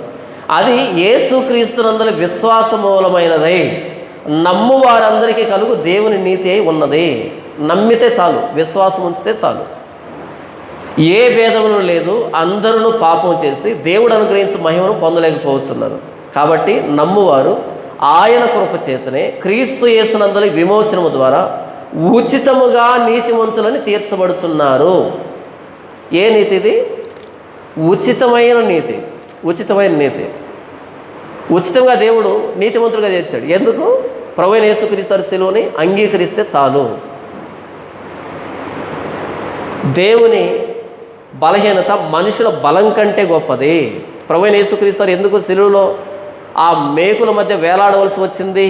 ఎందుకు ఆయన పీకోలేకపోయాడంటే, ప్రభువైన యేసుక్రీస్తు బలహీనుడిగా చిత్రీకరిస్తున్నారు కదా. ఆయన ఎందుకు వాటిని తీసుకోలేదు అంటే, అది మన బలం కంటే ఆయన బలహీనత గొప్పది. కేవలం ఆ శిలువ యందు విశ్వాసం ఉంచడం ద్వారా, ఆయన ప్రాణత్యాగాన్ని అంగీకరించడం ద్వారా మనం ఎంత బలవంతంగా చేస్తున్నటువంటి నిష్ఠ మనల్ని నీతిమంతులుగా చేయలేదు కదా. ఆ బలహీనుడి ఆ రక్తాన్ని, బలహీనుడు అనుకుంటున్నారు కదా, ఆయన శిలువ త్యాగాన్ని అంగీకరిస్తే మనం ఎంత బలంగా ప్రయత్నం చేస్తున్నామో నీతిమంతులు కావాలని, దానికి మించినటువంటి నీతి ప్రభువైన యేసుక్రీస్తు శిలువలో మనకు ఉంది. దేవుని బలహీనత మనుషుల బలం కంటే గొప్పది. పరిసయ్యుడు నికోదేము వచ్చాడు, రాత్రిపూట వచ్చాడు. యేసుప్రభు ఏమన్నాడు? ఆయనకి వయసు ఎక్కువ, 80 సంవత్సరాలు పైబడ్డాయి, ఆయన చెప్పుకోదగినటువంటి వ్యక్తి, భక్తిపరుడు, చిన్నతనం నుంచి నిష్ఠ గరిష్ఠుడు. యేసుప్రభు అన్నాడు, ఒకడు క్రొత్తగా జన్మించితేనే కానీ దేవుని రాజ్యమును చూడడని నిశ్చయముగా నీతో చెప్పుచున్నాను. మరి ఇంతకాలం చేసిన భక్తి, ఒకడు క్రొత్తగా అంటే అర్థం ఏంటి? కొన్ని మార్పులు చేర్పులు కాదు, కంప్లీట్గా కొత్తగా పుట్టాలి, నీటి మూలంగా ఆత్మ మూలంగా. అంటే ఈ ప్రపంచ మతాలన్నీ కూడా ఎంత బలంగా దేవుణ్ణి చేరుకోవాలని ప్రయత్నం చేస్తున్నాయో సాధ్యం కాదు కేవలం ప్రభువైన యేసుక్రీస్తు సిలువ దగ్గరికి వచ్చేంత వరకు. ఆయన సిలువలో ఎందుకు బలహీనుడిగా ప్రాణం పెట్టవలసి వచ్చింది అంటే మన బలహీనత, మన స్వనీతి కార్యాలతో మనం పరలోకం వెళ్ళలేం కాబట్టి, దేవుని దగ్గర వెళ్ళలేం కాబట్టి ఆయన మనలాంటి వాడు కావాల్సి వచ్చింది, రక్తమాంసంలో పాలివాడు కావాల్సి వచ్చింది. కనుక రక్తమాంసాలు ఉన్న ప్రభువైన యేసుక్రీస్తు ఆ సిలువ మీద వేలాడుతున్నాడు. కానీ ఒకవేళ ఆయన కనుక ఆ రక్తమాంసాల్లో పాలిభాగస్తుడు కాకపోయి ఉంటే మనం దేవుని దగ్గరికి వెళ్ళేదానికి అవకాశం లేదు. దేవుని బలహీనత మనుషుల బలం కంటే బలమైంది, దేవుని వెర్రితనము మనుష్య జ్ఞానము కంటే జ్ఞానము గలది. ఒక వ్యక్తి, ఉదాహరణకి అరిస్టాటిల్ కానీ, సోక్రటిస్ కానీ, ప్లేటో కానీ, వీళ్ళు జ్ఞానులు కదా. ఇప్పటికీ మనం చదువుతున్న పుస్తకాల్లో జ్ఞానులు, వీళ్ళు ప్రపంచానికి జ్ఞానాన్ని బోధించిన వ్యక్తులు. ఇప్పుడు చెప్పండి, అరిస్టాటిల్ ఎక్కడికి వెళ్ళి ఉంటాడు? సోక్రటిస్ ఎక్కడికి వెళ్ళి ఉంటాడు? ప్లేటో ఎక్కడికి వెళ్ళి ఉంటాడు? వాళ్ళ రచనల్లో, కవిత్వాల్లో ప్రేమ అనేది ఎక్కువ కనిపిస్తుంది. ప్రేమ అనేది మనకు ప్రేమ అంటే తెలియదు కదా. ప్రేమ అంటే ఒకటే, స్త్రీ పురుషుల మధ్య. కానీ గ్రీక్ కల్చర్లోకి వెళ్తే మీకు పురుషులు, స్త్రీలు ప్రేమించుకుంటారు. అక్కడి నుంచి వచ్చింది ఇదంతా. రోమిల్ రాసిన పత్రికలు మనం చూస్తాం కదా, పురుషులతో పురుషులు అవాచ్యమైన చేయొచ్చు, స్త్రీలతో స్త్రీలు అవాచ్యమైన చేయొచ్చు అని అంటాడు కదా. అక్కడి నుంచి వచ్చినటువంటి కల్చర్ ఇదంతా. అంటే ఇక్కడ పునీతులు ఉన్నారని నేను చెప్పట్లేదు, వీళ్ళు బయటపడలే, వాళ్ళు ఎప్పుడో బయటపడ్డారని చెప్తున్నాను. ఓహో, అక్కడి నుంచి వచ్చిందా ఇది అంటే మేము చాలా ఉత్తములు అనుకుంటారు చాలామంది. కాదు, అన్ని చోట్ల ఉన్నారు. కాకపోతే అక్కడ మొదటగా బయటపడి లీగలైజ్ అయింది అది. ఇక్కడ ఈ మధ్య లీగలైజ్ అవుతూ ఉంది కదా. ప్రేమ అని రాసింది గే లవ్ గురించి రాశారంట వాళ్ళు అని ఒక వ్యాఖ్యానం. అర్థమైందా? ఇప్పుడు చెప్పండి, పురుష సంయోగులు ఎక్కడికి వెళ్తారు? ఎంత జ్ఞాని అయినా కదా. అంటే వారి జ్ఞానం వారిని రక్షించలేదు అదంటున్నాడు ఇక్కడ. దేవుని వెర్రితనము మనుష్య జ్ఞానము కంటే జ్ఞానము గలది. మేము జ్ఞానులమే. సరే, చనిపోయిన తర్వాత ఏముంటుంది? 49వ కీర్తనలో వారి ఘనత వారి వెంట దిగదు అని వ్రాయబడిందా? చనిపోయినప్పుడు వారితో పాటు ఏం వెళ్ళదంట? వారి ఘనత, వారి జ్ఞానం, వారి గొప్పతనం వెళ్ళదు. ఒకవేళ గొప్పోడైతే కనుక మన ఇండియన్ ఫ్లాగ్ చుట్టి మరి సమాధిలో పెట్టచ్చు, ఫ్లాగ్ వెళ్ళొచ్చు సమాధి దాకా, అటువైపు వెళ్ళదు. ఆ గన్ను తీసుకొని గాల్లోనికి 21 టైమ్స్ కాల్చొచ్చు గౌరవంగా, కానీ సమాధిని దాటి వెళ్ళవవి. వారి ఘనత వారి వెంట దిగదు. ఈ మధ్య చాలా బేతాల ప్రశ్నలు వేస్తున్నారు. పలానాయన ఎక్కడికి వెళ్తాడు? ఎందుకంటే యేసుని నమ్మలేదు కదా. ఏదో పెద్ద ప్రశ్న అన్నట్టు అది. పలానాయన ఎక్కడికి వెళ్తాడు? ఆ పలానా నీకు గొప్ప కదా. మరి అంత గొప్పవాడైతే ఎందుకు చచ్చిపోవాలి? సమాధానం చెప్పగానే నరకానికనే, అమ్మో ఆయన నరకానికి వెళ్తాడా, మన దేశం కోసం పోరాటం చేస్తాడు. అయితే ఏంటి? మన ఒక్క దేశమే కదా ప్రపంచంలో ఉన్నది, బోల్డెన్ దేశాలు ఉన్నాయి. ఆయా దేశాల్లో వారికి సంబంధించి స్వాతంత్రంలో అందరూ పాల్గొనలు ఉంటూ ఉన్నారు. ఎవరు పోరాటం చేస్తున్నా వారి పక్షాన అది వారికి న్యాయంగానే ఉంటుంది. మేము దుర్మార్గం అని కాదు. అంతెందుకు ఒసామా బిన్ లాడెన్ ఉన్నాడు, ఆయన పాయింట్ ఆఫ్ వ్యూలో ఏంటి? పోరాటమే కదా. ఒసామా బిన్ లాడెన్ ఫాలోవర్స్ అడగండి, మంచోడు చెడ్డాడని, వీరుడండి, అమరుడండి అని అంటారా? సింగిల్ హ్యాండ్తో అమెరికాని మెడలో వంచాడండి అని అంటారు. ఎవరి పాయింట్ ఆఫ్ వ్యూ అనుకుంటుంది. చనిపోయిన వెంటనే ఇక్కడ న్యూస్ పేపర్లో వచ్చినటువంటి ఆర్టికల్స్ అన్నీ అక్కడ గ్యాదర్ చేసి అన్నీ చదివి ఓహో వచ్చింది ఏనా అని అలా పరలోకం డిసైడ్ కాదు అవుతుంది. ఏంటి?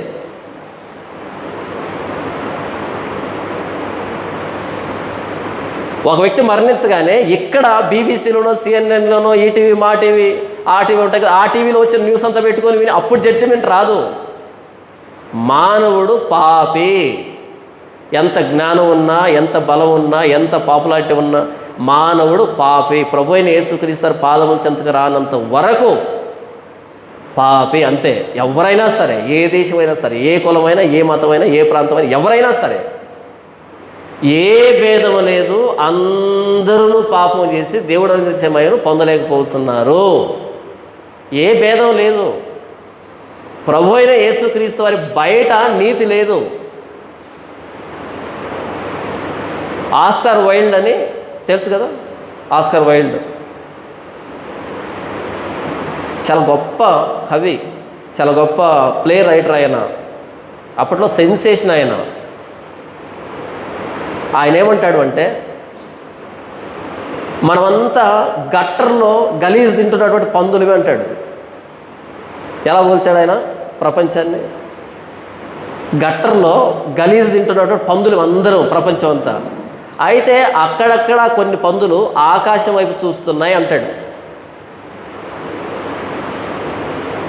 ఈ పందులు అక్కడికి వెళ్తాయంటే వెళ్ళవు. కానీ ఎంతసేపు గలీజ్ కాకుండా అప్పుడప్పుడు పైన చూస్తున్నాయి, ఆకాశం ఉంది కదా అని.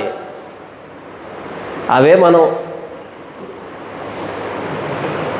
అప్పుడప్పుడు ఆకాశం వైపు చూస్తున్నామే, అవే మనం. ప్రభువా, పాపులమే, చెడిపోయాం, నీచులమే, మంచితనం లేదు. అరికాలు మొదలుకొని నడినెత్తి వరకు ఎక్కడా మంచితనం లేదు ప్రభు. అన్ని విషయాలు చెడిపోయాను ప్రభు.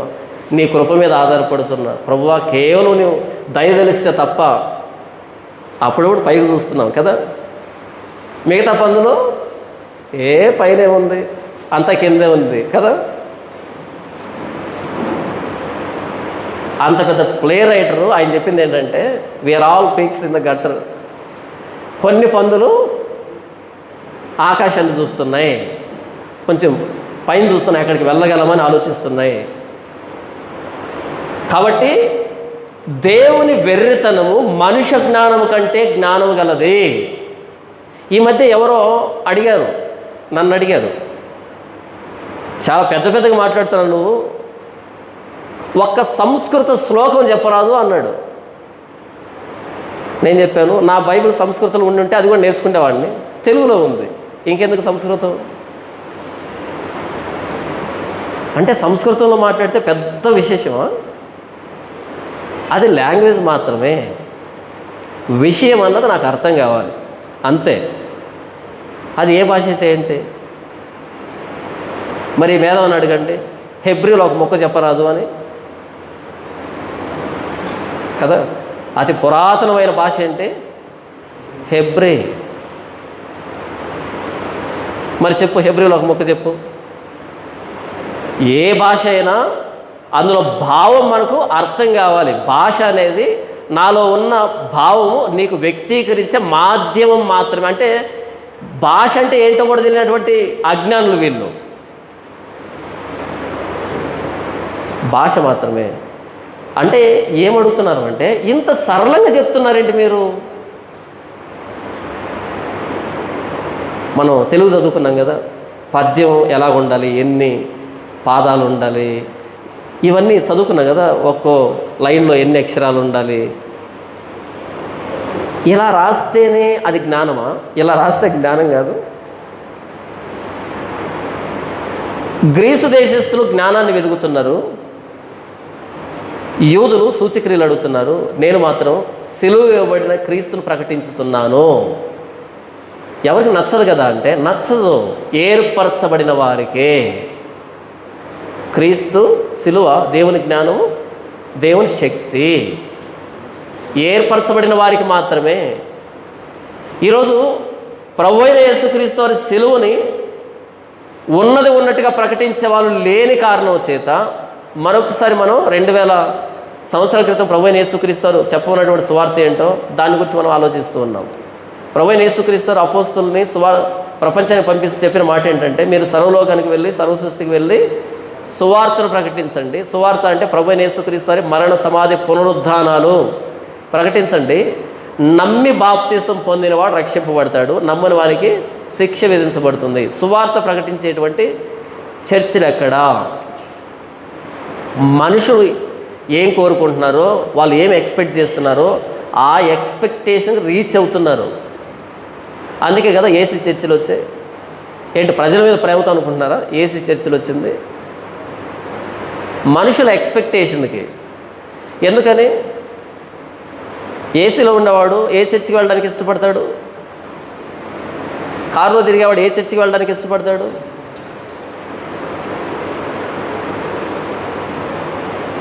పౌలు ఎదురుగా గ్రీకులు కానీ యూదులు కానీ వాళ్ళ ఎక్స్పెక్టేషన్స్ ఉన్నాయి, కానీ పౌలు వాళ్ళ ఎక్స్పెక్టేషన్స్ జోలికి వెళ్ళలే.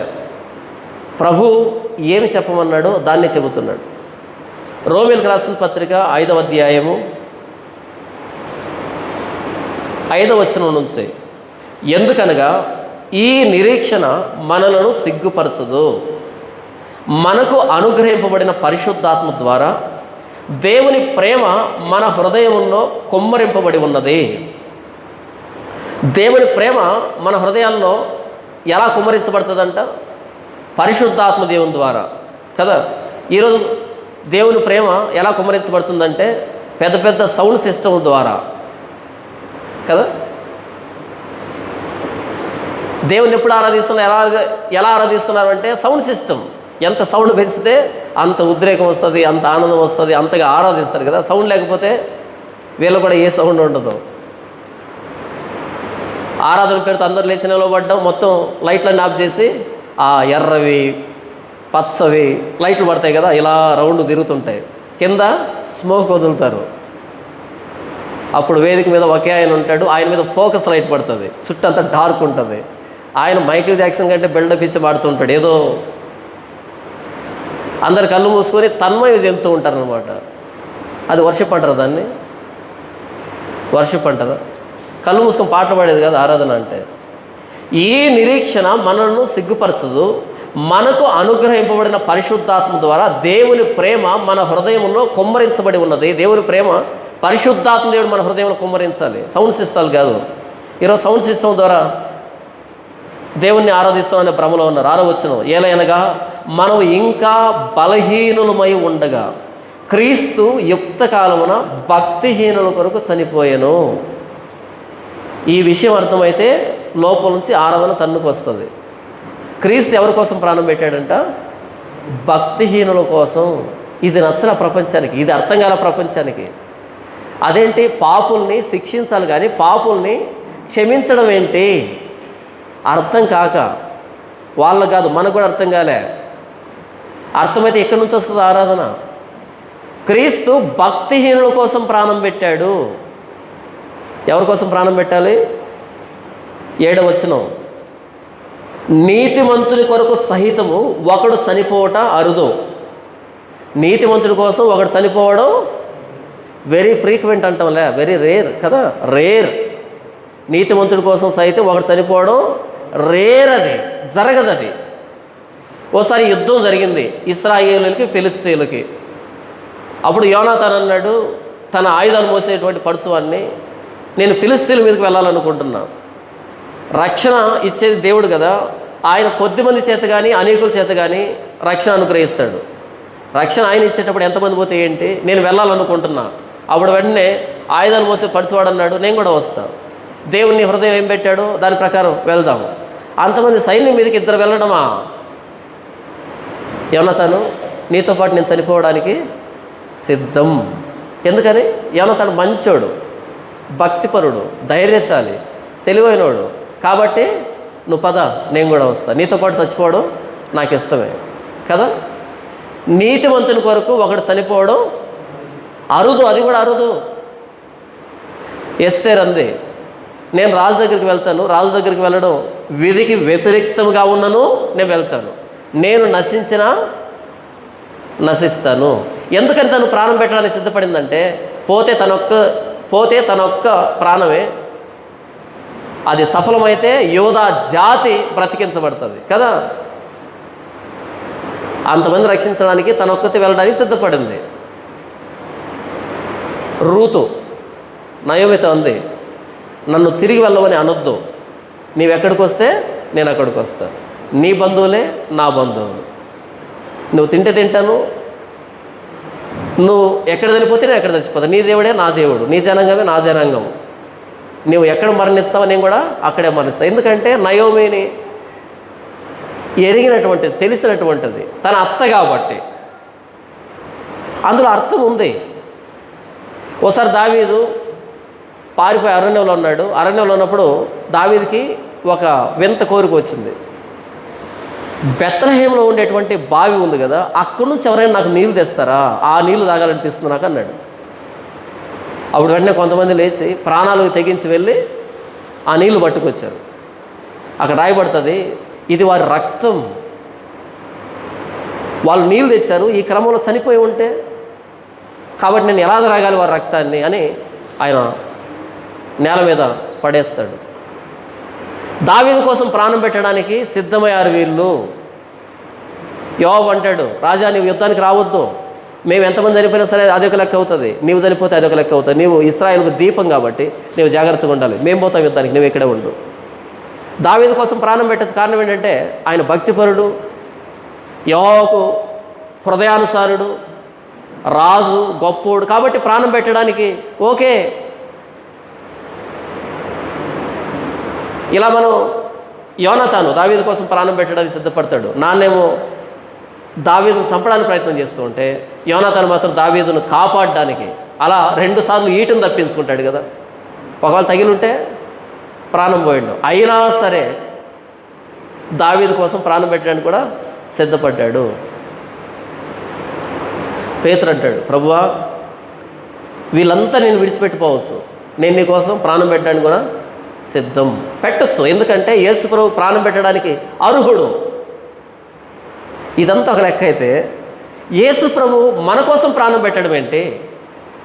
ఒక మంచివాడి కోసం ప్రాణం పెట్టడం అందులో పెద్ద విశేషం లేదు. నీతిమంతుని కొరకు ఒకడు చనిపోవట అరుదు, ఎందుకంటే నీతిమంతుడు కాబట్టి ఆ వ్యక్తి కోసం ప్రాణం పెట్టచ్చు, బాగుంటుంది.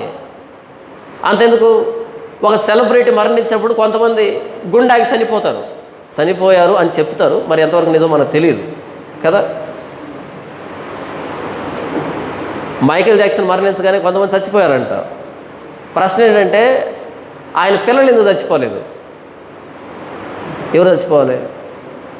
ఆయన పిల్లలు, ఆయన భార్య, ఆయన చెల్లెళ్ళు, వీళ్ళుగా చచ్చిపోవాలి. ఫస్ట్ వాళ్ళు పోవాలి, తర్వాత మిగిలిన వాళ్ళు పోవాలి. కానీ ఎవరో పోయారు, సరే వాళ్ళు చెప్తున్నారు, మనం కూడా విందాం.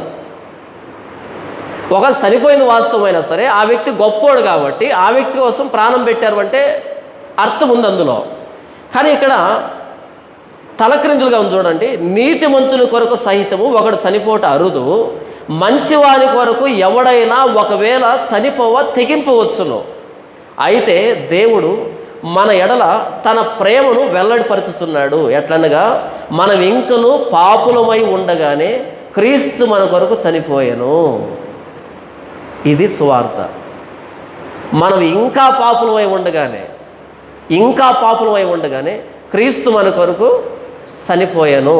ఇది ఎక్కడ కనిపించదు బైబిల్లో తప్ప. ప్రపంచంలోకి వెళ్ళండి, నాకంటే ఆ వ్యక్తి మంచోడు అన్నప్పుడు యువతల వ్యక్తి ప్రాణం పెడతాడు, నాకంటే ఆ వ్యక్తి అందగాడు, మంచోడు, ఇలా అనుకున్నప్పుడు ప్రాణం పెట్టడానికి ఉంటుంది. ఒకరి కోసం ఒకరు ప్రాణం పెట్టుకుంటారు, ఎందుకంటే ఒకరికంటే ఒకరు గొప్పగా ఎంచుతున్నారు కాబట్టి. ఇలాంటి లవ్ స్టోరీలు ప్రపంచంలో ఫుల్గా ఉన్నాయి, తక్కువేమీ లేవు కదా. సాక్రిఫైజెస్ ఉన్నాయి ఇలాంటివన్నీ. లేదా యజమానుడి కోసం కుక్క చచ్చిపోవడం, బలి కావడం, ఆ ప్రమాదాలు ఇరుక్కొని, ఇలాంటివి చాలా చూస్తాం మనం. కానీ బైబిల్లో మాత్రమే తలక్రిందులుగా ఉంటుంది వార్త. అదేంటంటే పాపుల కోసం పరలోకమందున్న దేవుడు ప్రాణం పెట్టడం ఏ మంచితనం ఉందని. షోలమ్మిత అంటది పరమగీతంలో, నా ప్రియుడు కనిపిస్తే చెప్పండి, నీ ప్రియురాలు ప్రేమాతిశయం చేత మూర్ఛిల్లిందని చెప్పండి, జ్వరం వచ్చిందని చెప్పండి, ప్రేమ ఎక్కువై జ్వరం వచ్చిందని చెప్పండి. ఏంటమ్మా అంతగా ప్రేమాతిశయం చేత మూర్ఛిల్లడానికి కారణం ఏంటంటే నా ప్రియుడు ధవలవర్ణుడు, రత్నవర్ణుడు, 10,000 మందిలో అతని గుర్తించవచ్చు, అతని వెంట్రుకలు, అతని నోరు, అతని కళ్ళు వర్ణిస్తారు కదా. అతడు అతికాంక్షణీయుడు అని మాట్లాడుతుంది కదా. ఓకే, అంత మంచోడు కాబట్టి అంత ప్రేమ వచ్చింది. ఒకవేళ రివర్స్లో ఉంటే అతని వెంట్రుకలు కృష్ణపక్షం వలె కాకపక్షములు అనంది, అంత నల్లగా ఉన్నాయంట. అలాగా ఆ వెంట్రుకలు కానీ మూకం అంత నల్లగా ఉంటే చెప్పండి. అతని చెక్కిళ్ళు పరిమళ పుష్ప సుగంధములు. ఆయన చెక్కిళ్ళు అంత మధురంగా ఉన్నాయి, ఆయన పెదవులు తేనెగారుతూ ఉంది, ఆయన కన్నులు నదీ తీరమందులు ఉండేటువంటి గోవులతో సమానం వర్ణించింది కదా. అన్ని రివర్స్లో పెడితే ఇక్కడ ఉండాల్సిన నలుపు ముఖం మీద ఉంటే శూలం అయితే ప్రేమిస్తుందా? ప్రేమించదు కదా. అవతల వ్యక్తి నాకంటే గొప్పోడు అన్నప్పుడు ప్రాణం పెట్టచ్చు, అది కూడా అరుదుగా. కానీ బైబిల్ ఏం చెప్తుందంటే మనం ఇంకనూ పాపులమై ఉండగానే క్రీస్తు మన కొరకు చనిపోయెను. ఆయన అందగాడు ఈ విషయంలో. ఇక్కడ లోపల కలిగి ఉన్నది ఏది ఆయన లేకుండా కలుగలేదు. ప్రభువైన యేసుక్రీస్తు లేకుండా కలిగి ఉన్నది ఏది కూడా కలుగలే. అంటే సృష్టికర్త ఆదికాండం 1వ అధ్యాయంలో ఆదియందు దేవుడు భూమి ఆకాశం సృజించాలని ఎలాగైతే సృష్టి కార్యం రాయబడిందో దాన్ని తీసుకొని యోహాన్ చెప్తున్నాడు, ఆదియందు వాక్యం ఉండెను. అక్కడ ఆదియందు దేవుడు భూమి ఆకాశం సృజించను. యోహాను సువార్తలో ఆదియందు వాక్యం ఉండెను, వాక్యం దేవుని యొద్ద ఉండెను, వాక్యం దేవుడే ఉండెను. కలిగి ఉన్నది ఏది కూడా ఆయన లేకుండా కలగలేదంటే సృష్టిని చేసింది ఈ యేసు ప్రభువే. ఆయన నరావతారిగా లోకానికి వచ్చాడు, ఆ వాక్యం శరీరధారి కృపాసక్తి సంపూర్ణుడిగా మన మధ్య నివసించెను. ఆ సృష్టికర్త ఈ పాపుల కోసం ఎందుకు రావాల్సి వచ్చింది, ఎందుకు ప్రాణం పెట్టవలసి వచ్చింది? ఏమైనా మారామా, మంచోళ్ళమనా? కాదు. మనం ఇంకనూ పాపులమై ఉండగానే క్రీస్తు మన కోసం సిలువలో ప్రాణం పెట్టాడు. ఇది సువార్త అంటే. ఇది అందరికీ రుచించదు. మేము అడిగామా ప్రాణం పెట్టమని? ఎదురయ్యేటువంటి ప్రశ్న ఏంటంటే మేము అడిగామా ప్రాణం పెట్టమని?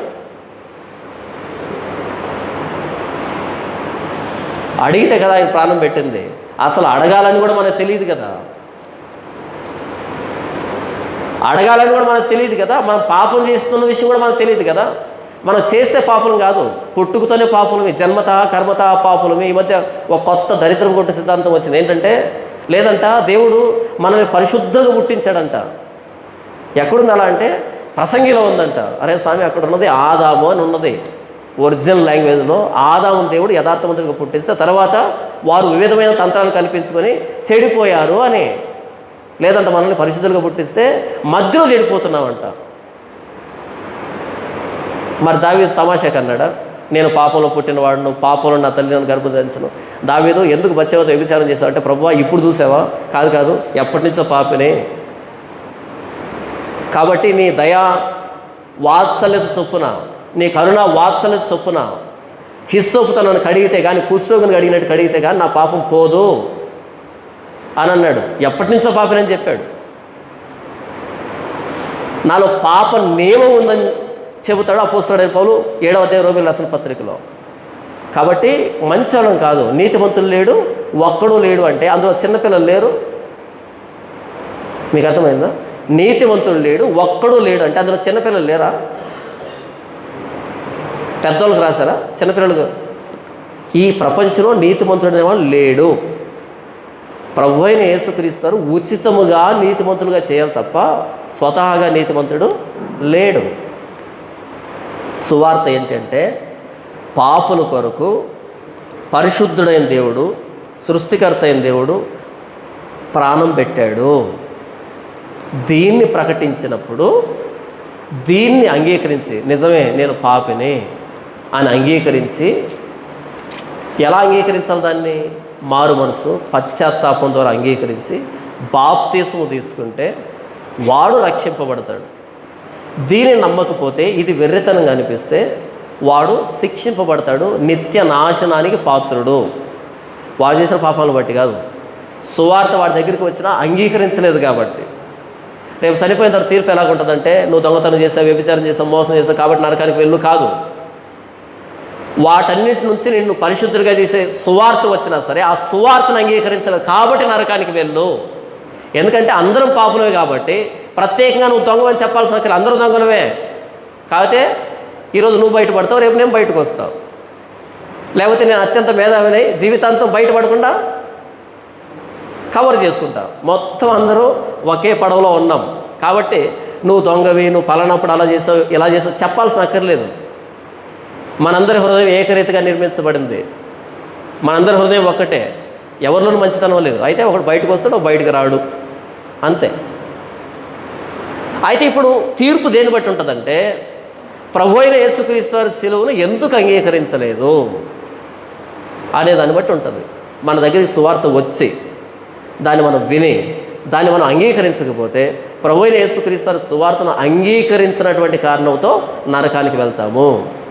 రోమీయులకు రాసిన పత్రిక 10వ అధ్యాయము 8వ వచనం నుంచి అదేమని చెప్పుచున్నది, వాక్యము నీ యొద్దను నీ నోటను నీ హృదయములను ఉన్నది, అది మేము ప్రకటించు విశ్వాస వాక్యమే. అదేమనగా యేసు ప్రభువని నీ నోటితో ఒప్పుకొని దేవుడు మృతుల్లో నుండి ఆయనను లేపెనని నీ హృదయమందు విశ్వసించిన ఎడల నీవు రక్షింపబడుదువు. ఏలైనగా నీతి కలుగునట్లు మనుషుడు హృదయంలో విశ్వసించును, రక్షణ కలుగునట్లు నోటితో ఒప్పుకొనును. ఏమనగా ఆయనందు విశ్వాసముంచు వాడెవడను సిగ్గుపడడని లేఖనం చెప్పుచున్నది. యూదుడని గ్రీసు దేశస్థుడని భేదం లేదు, ఒక్క ప్రభువే అందరికీ ప్రభు అయి ఉండి తనకు ప్రార్థన చేయి వారందరి ఎడల కృప చూపుటకు ఐశ్వర్యవంతుడై ఉన్నాడు. ఏమని మాట్లాడుతున్నాడు? ప్రభు అయిన యేసుక్రీస్తు వారిని దేవుడని రక్షకుడని విమోచకుడని నోటితో ఒప్పుకొని హృదయంలో విశ్వసిస్తే వాడు రక్షణ పొందుతాడు. నోటితో ఒప్పుకోవాలి, బాప్తిస్మం రూపేనా హృదయంలో విశ్వసించాలి దాన్ని, అప్పుడు రక్షింపబడతాడు. 17వ వచనం, కాగా వినుట వలన విశ్వాసం కలుగును, ఆ వినుట క్రీస్తును గురించిన మాట వలన కలుగును. సువార్త ప్రకటించినప్పుడు ఆ సువార్తను అంగీకరించి అవును నేను పాపిని, వాడు మంచంలో ఉండొచ్చు, నష్టాల్లో ఉండొచ్చు, అప్పుల్లో ఉండొచ్చు, కోర్టు కేసులో ఉండొచ్చు, ఏదైనా ఉండొచ్చు, కానీ పాపులమే కదా అంతా. బోన్లో నిలబడి ఉన్నటువంటి ముద్దాయి పాపే, తీర్పు చెప్తున్నటువంటి ఆయన కూడా పాపే. ఎందుకంటే అందరూ మానవులేమే కదా, నీతిమంతులు లేడు ఒక్కడు లేడు. కాబట్టి సువార్త అన్నది ఏం చెప్తుందంటే మనం పాపులమే, ప్రభు అయిన యేసుక్రీస్తు సిలువను అంగీకరించకపోతే రక్షణ లేదు అని అన్నప్పుడు అప్పులు ఎందుకు గుర్తొస్తున్నాయి? అవును నేను పాపిని అని మోకరించాలి, పశ్చాత్తాపడాలి, ప్రభు అయిన యేసుక్రీస్తును అంగీకరించాలి. ఇదే సువార్త. ఈరోజు ఇదే ప్రకటించబడుతూ ఉందా? ఈరోజు సువార్త పేరుతో ప్రకటించబడుతున్నది ఇదేనా? తాయిలాలు ప్రకటించబడుతున్నాయి, మ్యాజిక్లు, డ్రామాలు, షోలు ఏంటంటో చేస్తున్నారు. అలా క్రైస్తవ్యాన్ని అన్ని జనులు ఎదుట దోషం పాలు చేస్తున్నారు. ఇలా ప్రకటిస్తే దీన్ని అంగీకరించిన వాడు నిజంగా ప్రభు అయిన యేసుక్రీస్తు వారిలో ప్రభు అయిన యేసుక్రీస్తు వారి సారూప్యతను సంతరించుకునేదని ప్రయత్నం చేస్తాడు. ఇలా ప్రకటించకుండా, ఈ సువార్త ప్రకటించకుండా ఇక దేన్ని ప్రకటించినా సరే అది దేవుడు ప్రకటించమన్నటువంటి ప్రకటన కాదు. సీమోను బర్యోనా నీవు ధన్యుడివి. ఎందుకంటే ఇది మానవులు నీకు బయలుపరచలే, ఇది మానవ జ్ఞానం కాదు. ప్రభు అయిన యేసుక్రీస్తు వారు సజీవుడకు దేవుని కుమారుడు అనేది మానవ జ్ఞానం కాదు, ఇది దేవుని నీకు బయలుపరిచాడు. ఇంతవరకు నేను చదివినటువంటి ఈ లేఖన భాగాలన్నీ బైబిల్లో ఉన్నాయి, పరిశుద్ధాత్మ దేవుడు వ్రాయించాడు దీన్ని, ఇది సువార్త అని. కానీ ఈరోజు జరుగుతుంది ఏంటంటే సువార్త పేరుతో మేము ప్రకటింపని మరి ఒక సువార్త అని అంటాడు. 2 కొరింథీ పత్రిక 11వ అధ్యాయంలో మేము ప్రకటించని మరి ఒక సువార్త. మరి ఒక సువార్త ఉందా? ఉంది, ఈరోజు ప్రకటించబడుతుంది. అదే యూదులు గ్రీసు దేశస్తులు వాళ్ళకు కొన్ని ఎక్స్పెక్టేషన్స్ ఉన్నాయి. ఆ ఎక్స్పెక్టేషన్స్ మీట్ కాలే, ఆయన రీచ్ కాలే. ఆయన ఈయనేం చెప్పాలనుకున్నాడో చెప్పాడు. ఈరోజు ప్రజలు ఏం కావాలనుకుంటున్నారో, ఏం కోరుకుంటున్నారో వాళ్ళ దగ్గరికి, వాళ్ళ విధానాల్లోనికి వాక్యాన్ని మలుస్తూ ఉన్నారు. 40 రోజులు ఉపవాస ప్రార్థన అంట. దేనికి? ఎవరి కోసం? ఎక్కడుంది బైబిల్లో అలా? ఒకవేళ నీకు తినాలని లేదా, మంచిది, సంతోషం, తిను, తినకపో, నీ ఇష్టం. ఎందుకు అందరి మీద రుద్దుతున్నావు? ఇప్పుడు ఈ మాట అన్నాను అనుకో, అంటే ఉపవాస ప్రార్థన తప్ప? ఒరే ఇక్కడ తప్ప ఒప్ప కాదు, గమ్యం పక్కకి వెళ్ళిపోయింది, గురి పక్కకి వెళ్ళిపోయింది, ప్రకటన పక్కకి వెళ్ళిపోయింది, అదొక పుణ్యక్షేత్రమైంది. ఎవరో మాట్లాడుతున్నారు, మోషే 40 రోజులు ఉపవాసం ఉన్నారని మేము విన్నాము, కానీ మీరు 50 రోజులు ఉపవాసం ఉన్నారంట, ఎంత గొప్పోడో. మోషే ఏం తీసుకోలేదు, జ్యూస్ కూడా తీసుకోలేదు, తీసుకున్నాడు ఏంటి? మరి వీళ్ళు యేసు ప్రభు మ్యాక్సిమం 40 రోజులు ఉన్నాడు, కానీ ఈయన 50 రోజులు ఉన్నాడంట. ఎంత తమాషా అంటే ఆయన ఉపవాసానికి వెళ్ళక ముందు ఆయన్ను తక్కెడలో ఎక్కించండి, తక్కెడలో పెట్టండి, వెయింగ్ మెషిన్ మీద కాటలో ఎంత దూకుతాడో రాసుకోండి. 50 రోజుల తర్వాత మరలా కాటా ఎక్కించండి, 1 గ్రాము తగ్గితే నేను పరిచయం మానేస్తా. అంత డ్రామా, అంత డ్రామా. తగ్గేది ఎవరు అంటే ఎదురుగా ఉన్న గొర్రెలు తగ్గుతాయి, ఇవి తగ్గుతాయి, అన్నీ ఎదురుగా వచ్చినట్టు గొర్రెలు తగ్గుతాయి. గ్యాస్ ట్రబుల్లు, అల్సర్లు, ఆరోగ్యం అంతా చెడిపోతుంది. ఎందుకని? అయ్యగారు కూడా ఇలాగే ఉండాడేమో అని. మూర్ఖులు. ఎవరు పెట్టిన సంప్రదాయం? ఎక్కడి సంప్రదాయం ఇది? ఇలా అన్ని పుణ్యక్షేత్రాలు అయ్యాయి, కొత్త కొత్త పద్ధతులు వచ్చాయి. ఎందుకు ఇదంతా? పిల్లలు లేని వాళ్ళకి పిల్లలు పుడతారంట, ఉద్యోగాలు లేని వాళ్ళకి ఉద్యోగాలు వస్తాయంటే. అసలు నోటిఫికేషన్ పడలేదే, ఎక్కడి నుంచి వస్తాయి ఉద్యోగాలు? పడ్డాయా నోటిఫికేషన్లు? మా దగ్గర అయితే లేవు. కానీ గవర్నమెంట్ ఉద్యోగాల కోసం ప్రార్థన చేస్తున్నారు. గవర్నమెంట్ ఉద్యోగాల కోసం ప్రార్థన చేయకండి. మీకు డైరెక్ట్గా సీఎం దగ్గరికి వెళ్ళి టీ తాగేంత చనువు ఉన్నప్పుడు ఒక మాట చెప్పరాదు? అక్కడికి ఎందుకు ప్రార్థన? అంతే కదా. ఈయనతో కలిసి ఛాన్స్ లేనప్పుడు ఆయనతో మాట్లాడతాం, నేరుగా వీళ్ళతో మాట్లాడేటప్పుడు ఆయనతో ఎందుకు మాట్లాడడం? Time waste. షో అంటే నిరుద్యోగుల దగ్గర కూడా ఎలా రాబట్టాలి కదా. పెళ్లి కాని వాళ్ళ కోసం ప్రత్యేక ప్రార్థన అంటే వాళ్ళ దగ్గర కూడా వదిలిపెట్టాం, రోగుల కోసం. అంటే ఈ 50 రోజుల ప్రార్థనలో, ఉపవాస ప్రార్థనలో ఏం జరుగుతుందా అంటే వీళ్ళకు మిరాకిల్స్ జరుగుతాయి, వీళ్ళకు మిరాకిల్స్ జరుగుతాయి. యూదులు సూచక్రియలు అడుగుతున్నారు, గ్రీస్ దేశ జ్ఞానాన్ని వెతుకుతున్నారు. వాళ్ళ ఎక్స్పెక్టేషన్ పౌలు రీచ్ కాలే. మేము సిలువ వేయబడిన క్రీస్తును ప్రకటించుతున్నాము. ప్రతి చోట సువార్త సభ పెట్టిన ప్రతి చోట సిలువ వేయబడిన ప్రభువైన యేసుక్రీస్తు అని గురించి ప్రకటిస్తే ఎంత బాగుండు. 10,000 మంది వస్తే ఒక్కడు మారితే చాలదు, ఒక్కడు మారితే చాలదు. ప్రతి చోట క్రీస్తుని గురించి ప్రకటిస్తే ఎంత బాగుండు. అద్భుతాలు, సూచక్రియలు జరిగింది లేదు, పాడు లేదు. అరటిపండు తింటే పిల్లలు పుడుతున్నారంట. సరే బయట బాగుంటుంది, ఇది లోపలేంటి? క్రైస్తవ లోపలేంటి? అలాంటి వాళ్ళు దైవజనులు నాకు ఫోన్ చేసి అంటారు, అన్న వాళ్ళు కూడా దైవజనులే కదా, వాళ్ళని అనొచ్చా? మరి నేనెవరిని? నేను జోకర్నా?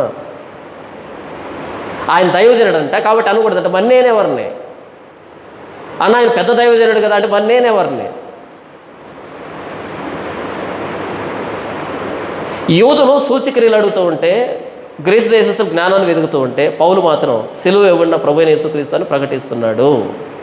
ఆయన ప్రకటించి ఏం చెప్పాలి అంటే, నమ్మి బాప్తిసం పొందినవాడు రక్షింపబడతాడు, నమ్మని వానికి శిక్ష విధించబడుతుంది. ఇందులో మనం చెప్పేది ఏమీ లేదు. ఒక ఆయన అడిగారు, అంటే యేసు ప్రభువుని నమ్ముకోకుండా చనిపోతే నరకమేనా అని. అప్పుడు ఆయన చెప్తున్నాడు తెలివిగా, ఏమో మనకెలా తెలుసు అంటే, మనకెలా తెలుసు? దేవుడు చూసుకుంటాడు. ఆయన మంచోడైతే దేవుని దగ్గర తీసుకుంటాడంట. అంటే క్రీస్తుకు బయట మంచి ఉందా? క్రీస్తుకు బయట మంచి ఉందా? క్రీస్తుకు బయట నీతి ఉందా? మంచోడైతే దేవుడు తీసుకుంటాడు. మంచోడు ఉన్నాడా ప్రపంచంలో? మంచోడు అయితే ఏంటి? లేడు.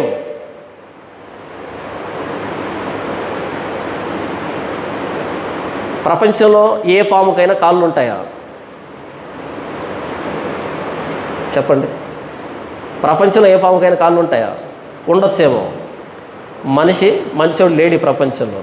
మంచి లేదు ఈ ప్రపంచంలో. మానవుడు మంచోడు కాదు, నీతిమంతుడు లేడు, ఒక్కడు లేడు. నా యందు అనగా నా శరీరమందు మంచిది ఏది నివసింపదని నేను ఎరుగుదును అని అపోస్తలుడైన పౌలు అన్నాడు. కానీ ఈయన అంటున్నాడు, ఏమో దేవుడు తీర్పు తీస్తాడు. మనం ఎవరు తీర్పు తీర్చడానికి? తీర్పు తీర్చమనే బైబిల్ ఇచ్చింది. బైబిల్ ఎందుకు ఇచ్చాడు? దేవుడు తీర్పు తీర్చొద్దన్నా తీర్చమన్నా? మన మాటంతా కాదు, లేఖనం ఎలా చెప్తుంది. ప్రభువైన యేసుక్రీస్తుని అంగీకరించకుండా పోతే నిత్య నాశనం అని మార్కు సువార్త 16:16 రాయబడింది అని చెప్పు, సరిపోతుంది. అంటే ఈ మాట చెప్తే ఏమనుకుంటారు? ఎన్ని వివాదాలు వస్తాయో. ఆయన వివాదాస్పదమైన గుర్తు. ఎవరు? ప్రభువైన యేసుక్రీస్తు అని సుమయోని చేతిలోకి తీసుకొని ఈయన వివాదాస్పదమైన గుర్తు. అంటే అందరితో ఏకీభవించడు, ఎవరిని కలుపుకోడు, మొత్తం ప్రపంచానికి ఎదురెళ్తాడు. వివాదాస్పదమైన గుర్తు. యేసు ప్రభు గురించి ప్రకటించబడినప్పుడు వివాదాలు చెలరేగుతాయి. ఎందుకంటే ఎవరికి సర్టిఫికేట్ ఇవ్వడాయన, అందరికి 0 వేస్తాడు. ఎవరికి ఏ గ్రేడ్ ఇవ్వడమో, బి గ్రేడ్ ఇవ్వడమో, లేకపోతే అలా పాస్ చేయడం, పర్లేదు, ఓకే నెక్స్ట్ టైం బెటర్లకి ఏం ఉండవు. 0. మరి అంత కష్టపడి చదివినట్టు 0 వేస్తే కోపం రాదు? పరిసయ్యుడని నీకోదేమో అంత గొప్పోడు వస్తే నీవు కొత్తగా జన్మించాలంటే 0 మార్కులే కదా దాని అర్థం. 0 ఇంతవరకు చేసింది 0. కాబట్టి ప్రభువైన యేసుక్రీస్తు వివాదాస్పదమైన గుర్తని మనకు అర్థమైతే, ఈ ప్రపంచంలో వివాదాలు ఉంటాయి ఆయన గురించి ప్రకటించమని మనకు అర్థమైతే ఉన్న స్వార్థం ఉన్నట్టుగానే ప్రకటిస్తాం, దానికి కలపకుండా చెరపకుండా. ఈరోజు అందరిని మంచి చేసుకోవడానికి, అందరినీ ఫాలోవర్స్ పెంచుకోవడానికి అన్ని మతాల వాళ్ళు మనల్ని ఆదరించాలి. ఏం దరిద్రం కొట్టు ఆలోచన ఇది నా తెలియగడుగుతాను. ఎందుకు ఆదరించాలి? నేను మనుషుల దయను సంపాదించుకొని చూస్తున్నానా, దేవుని దయను సంపాదించుకొని చూస్తున్నాను? నేను ఎప్పటికీ మనుషుల దయను సంపాదించుకొని చూసేవాడిని అయితే క్రీస్తు దాసుణ్ణి కాకయ్యపోవదును. మేము ఈ లోకానికి మురికిగాను అందరికీ పెంటగాను ఉన్నామంటాడు అపోస్తలుడైన పౌలు. ఎందుకని? మరి క్రీస్తునే సిలువెక్కించిన ఈ ప్రపంచం, క్రీస్తును ప్రకటించే మనల్ని మనకి ఎర్రతి వాచి పరుస్తుంది అంటే ఆ మాత్రం తెలియాలా వద్దా? ఎవడికి సంబంధించిన మాటలు వాళ్ళు చెప్పడం, తీయటి మాటలు, వాక్చాతుర్యం. కౌన్సిలింగ్ వచ్చింది సువార్త పోయి. కౌన్సిలింగ్ వేరే, సువార్త వేరే, గాస్పుల్ వేరే, కౌన్సిలింగ్ వేరే. ఈరోజు చేస్తున్నది ఏంటో తెలుసా? కౌన్సిలింగ్. బయట వచ్చేటువంటి వార్తలన్నీ చర్చిలోకి వచ్చాయి కాదు, పరలోక వార్త చెప్పడానికి, ప్రభువైన యేసుక్రీస్తు సెలవు సువార్త చెప్పడానికి. చివరిగా ఒక మాట చెప్పి నేను ముగిస్తాను. ఒక ప్రసంగికుడు ప్రసంగం చేశాడంట. 1 గంట ప్రసంగం చేసి దిగిన తర్వాత బాగా చదువుకున్నటువంటి ఒక వ్యక్తి వచ్చి ఆ వ్యక్తి దగ్గరికి, సార్ మీరేమనుకోకపోతే ఒక మాట చెప్తాను. ఏంటి ఆ మాట అంటే, మీరు ప్రసంగం చేస్తుంటే చాలా పాతగా అనిపిస్తుంది సార్, అవుట్డేటెడ్గా అనిపిస్తుంది, మొరటగా అనిపిస్తుంది. అప్పుడు ఆయన అన్నంట, థ్యాంక్ యూ నాయన, నేను ఉదయాన్నే వచ్చేప్పుడు ఇదే ప్రార్థన చేసుకొచ్చా, ప్రభువా నా ఎదురుగా కూర్చున్న వాళ్ళని 2000 సంవత్సరాలు వెనక్కి తీసుకుని వెళ్ళడానికి నాకు సహాయం చేయండి అని ప్రార్థన చేస్తాను నాయన. థ్యాంక్ యూ వెరీ మచ్, దేవుని ద్వారా నాతో మాట్లాడాడు. అర్థమవుతుందా? మనం ప్రసంగం చేసినప్పుడు ఎదురుగా ఉన్నటువంటి వ్యక్తులను ఎక్కడ తీసుకుని వెళ్ళాలి? 2000 సంవత్సరాలు వెనక్కి తీసుకుని వెళ్ళాలి. ప్రభువైన యేసుక్రీస్తు సిలువ దగ్గరికి తీసుకుని వెళ్ళి కూర్చోబెట్టి, ఒప్పుకొని పాపాలు, ఆయన నీ కోసం సిలువలో ప్రాణం పెట్టాడు, ఆయన నీ కోసం రక్తం కార్చాడు, ఒప్పుకో, మారు మనసు పశ్చాత్తాపడు, లేకపోతే నిత్యనాశనం అని ఒక ప్రసంగికుడు 2000 సంవత్సరాలు వెనక్కి తీసుకుని వెళ్ళగలగాలి. అది ప్రసంగం యొక్క ఉద్దేశం. ఈరోజు ఏం చేస్తున్నా చెప్పండి? విజయానికి 5 మెట్లు. ఏ మెట్టుతో కొడితే తెలివి వస్తుందో తెలియదు కదా. విజయానికి 5 మెట్లు. ఎందుకు విజయం ఆగిపోతుంది, ఎందుకు అభివృద్ధి ఆగిపోతుంది, ఇలాంటి టైటిల్స్ ఎక్కడైనా ఉన్నాయా? లేవు కదా. అపోస్తలుడైన పౌలు కానీ అపోస్తలు కానీ మేము సిలువ వేయబడిన క్రీస్తుని ప్రకటించుతున్నాము.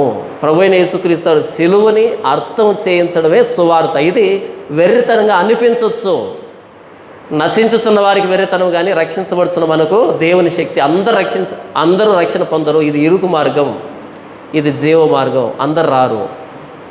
అందరినీ కలుపుకోవడం కాదు సువార్త అంటే. ఎవరైతే ఏర్పరచబడ్డారో వాళ్ళని దేవుడు ఆకర్షించుకుంటాడు, పరిశుద్ధాత్మ దేవుడు మాట్లాడతాడు, ఒప్పిస్తాడు, వాళ్ళు పశ్చాత్తాపడతారు, ప్రభువైన యేసుక్రీస్తు రక్తాలు కడగబడతారు.